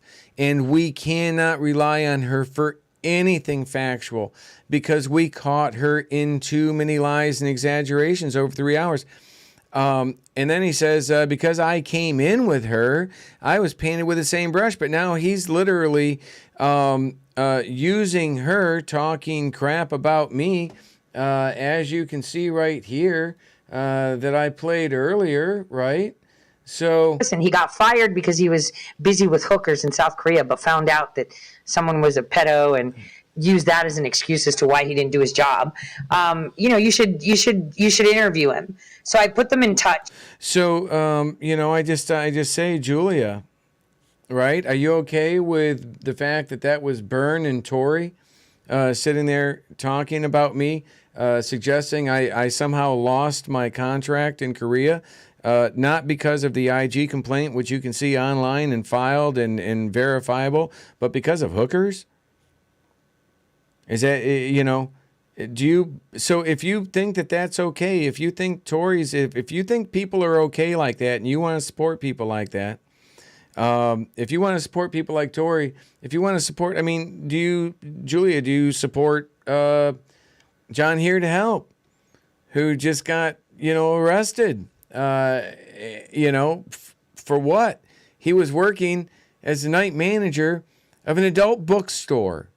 Now, I'm pretty sure, you know, if you support Tori, you were supporting John Here to Help. Hell, if you support Tori, you're supporting treating him as a victim right now, not as the night manager of an adult bookstore who Lynn Wood called a credible witness. If you're okay with that, I can't do anything about that. But I can't believe that people would hear things like that. And everything was great. You know, he was broke. He's constantly doing the same kind of spiel. Like, I got, you know, they did me wrong. He's upset because he helped create the software that they're making millions on and he's made nothing on it, right? They made a lot of money off of what he helped make. And I get it. And I said he's kind of salty. But now everyone's in a... She just lies. She just lies, Julia. You're fine with that, though. Is this like a greater good thing? Asset, and if they don't buy his book, and nobody, you know, listens to his key tam, the world is going to hell. Right, and the fact that he think that because he met me in a hotel room and told me about his lawsuit, but I didn't file it for him or something, that means that I'm a plant from the world at Klaus Schwab. But again, right? So the date on this is February of I'm sorry, the date the date on this is was 21 February 2022, right? So the date on that was 21 February 2022. That shouldn't have the source up there for Epic Times. This Patrick, he was in the room. We were talking about something else. So, do you think that that's like? I mean, is that okay? Is that who you support? Is that who you, with Tory? I just, if you support that, if you support John Here to Help, the, night manager of a adult bookstore, which has just been arrested, and in the arrest, it was for lying, for filing a false police report, and if he got busted for filing a false police report, actually, John Here to Help, you are right. I am not off base, but I got to save this for tomorrow's show. He was not undercover. If he was undercover, especially with this bullshit, then he would not have been arrested. And charged with filing a false report, unless you're telling me that in a couple years or months or couple years or 3 or 4 years, he's going to jump out and they're going to show that this was all a big setup by multiple people within law enforcement, and then a crooked judge and all of this stuff that has to take place just to prove that some guy who's almost certainly a lying grifter that was working as a night manager of an adult bookstore got wrapped up in some shit, and prior to that even got wrapped up in some shit. It's a bridge too far for me to believe. I'm sorry, especially with all the grifters and everything I see right now. Why did CF Neo, why did he's, well, again, I got to get in this tomorrow, but why did John Here to Help, why does he go by Dr. McGreevy when in his court documents from several years ago when he was arrested for major felony charges, he claimed that he had gotten his GED, God bless him, while in prison. Well, how do you get your GED in prison in like 2017 or 2018 and by 2020 have a doctorate? The guy lies. And I can't base it on anything. And all I'm basing it on is like things that are like sworn and testimony and such. So it's a bridge too far. Occam's razor should be applied heavily here. And that is when someone's telling you some bullshit that makes no sense and is super sketch, and they're trying to get you to believe this, when the truth is probably exactly what it is. He got wrapped up. He may even be involved with these child traffickers. He may have been involved with the child traffickers, just working at that adult bookstore, because literally that's what he said. He's like, yeah, I worked at the adult bookstore. I'm not ragging on bookstores. He wasn't working as a CI. He's a scammer. And I see nothing else to prove anything. And for me to buy into that, and I'm sorry, this is my show tomorrow, but for me to buy into that, holy Jesus, I have to just throw away everything that I know to be true. Because he was in a bad place, I asked him to come with me these people to pull are just IP data from Hunter Biden's emails. Like, can you scrape it for me? Because I got a lot to do. If you can do that for me, that would be. What she says, all these things about me going there and stuff, all freaking verifiable lies, but nobody cares. So I'm getting back onto this here because we got to get this wrapped up. This is going to be another long one. Hell, this is just a Sunday Before special. The December 13th rally, I got word of, somebody said there was a group of Latinos in Texas who were really patriotic and they would love to come and be part of this rally. and I sent a plane to pick them up. I understand there'd be about a dozen or 15 people. Didn't know them, just some Latinos from Texas. I thought it'd be a nice thing to do. Sent them. It was a woman named Bianca Gracia. Turned out to be the leader. I didn't even meet her then. I didn't meet her, I think, until like many months later. It turns out that three of the people on that, well, one of the guys on that plane was a guy who was on her board of directors and formed her group is called Latinos for America, and like was on the board of directors and was formed that. Now, Latinos for America, that is directly tied to their attorney, Kelly Sorrell, who baited me into signing with her as my attorney and then just buried my shit on the orders of Tory, Millie, Gavin. Again, these aren't just claims that I'm making. These on social media. This stuff's being put to the Texas bar, among other things. And then we, as the January 6th committee stated, right after they were done with Kelly's testimony, which lasted 3 seconds, they said, "Hey, this is going to go on well into like August." These things, the stuff that involves Kelly and Byrne and such right now, are going to be the things that the Democrats are going to be using well into August, September, October to harm Republican candidates. Hey, thanks, Patrick Byrne. You're doing a great job. And everyone who supports him, y'all are doing a great job. That group, then he moved to Florida and started the Florida version of Latinos for America. And then a group started called Proud Boys. Yes, support whoever the hell you want. And he was on that plane along with two guys from his organization. So, and then there's two other people saying that I flew them in. One of them, so, I don't know. So, yeah, there were three Proud, there were three, I'm now Pride Boys. Three Proud Boys.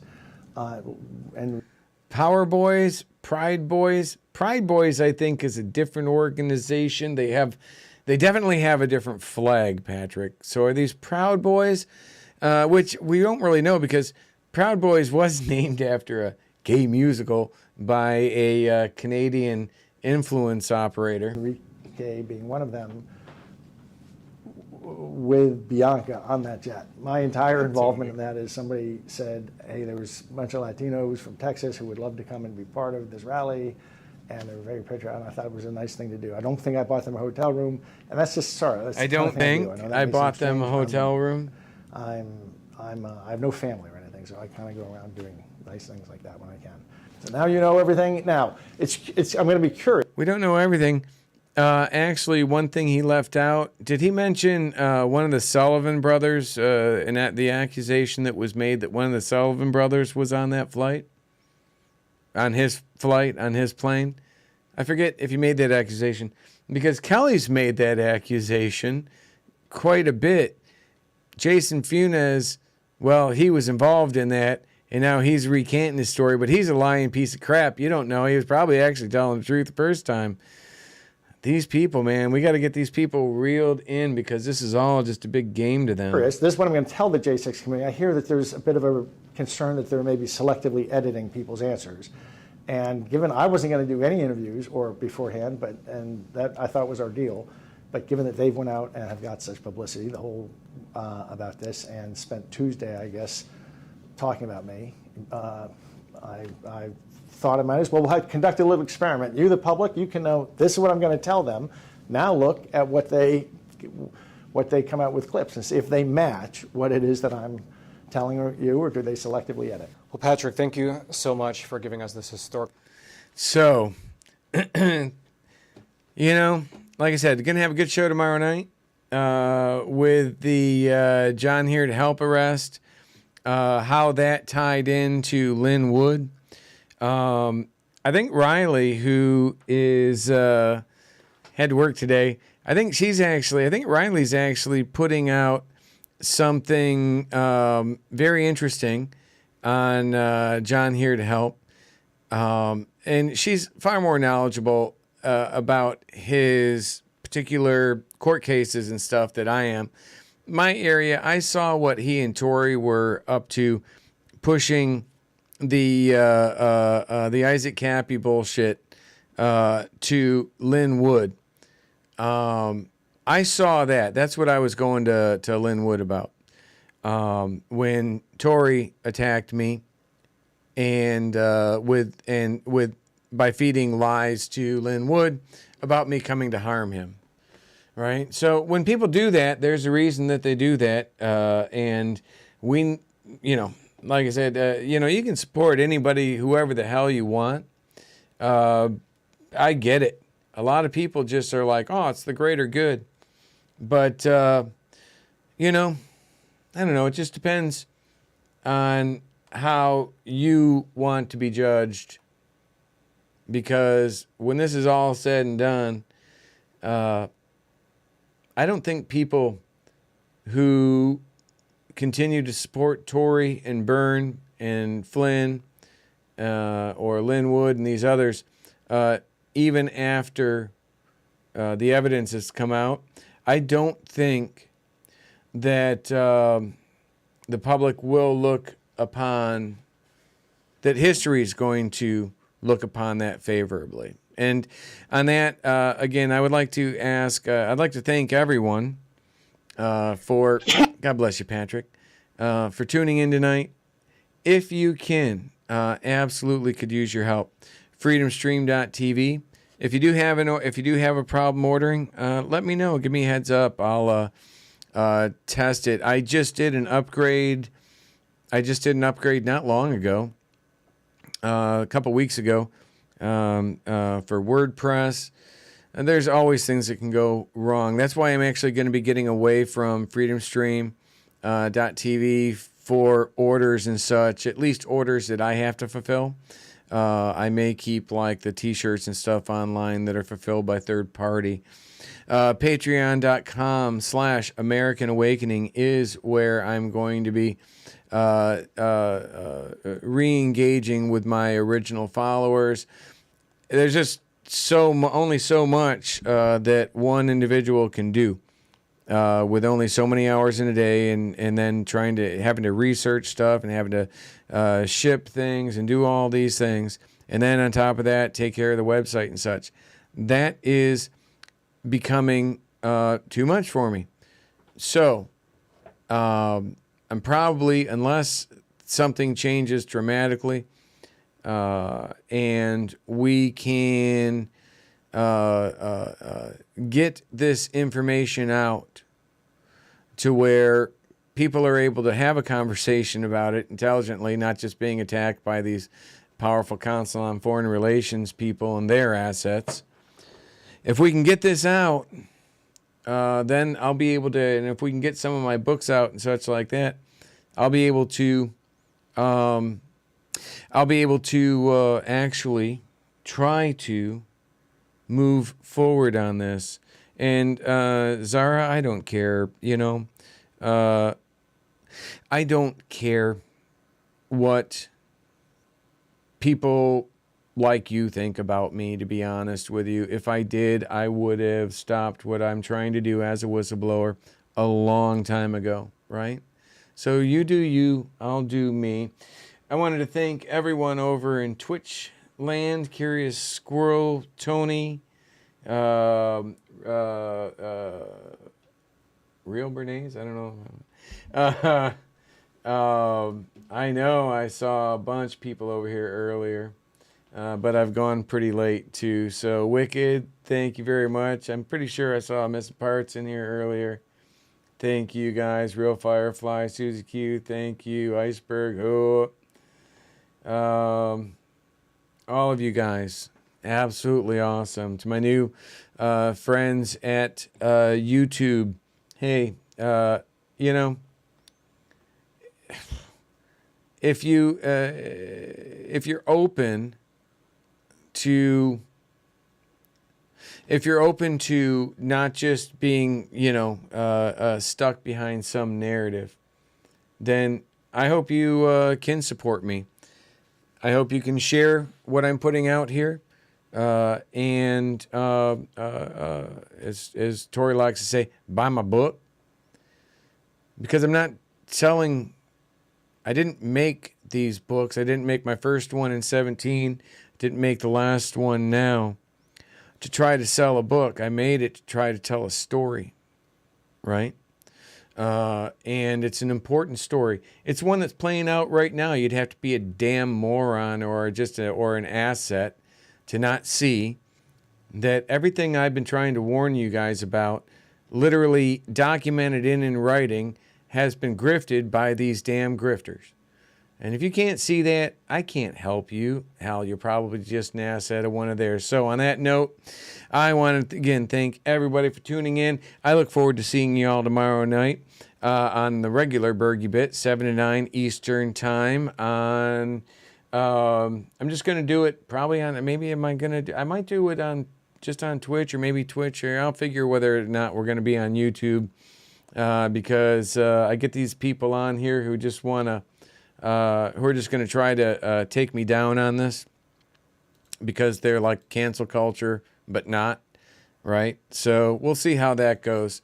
Thank you very much for your support. Thank you very much for your trust, your love of our country. Good night, everyone, and God bless all.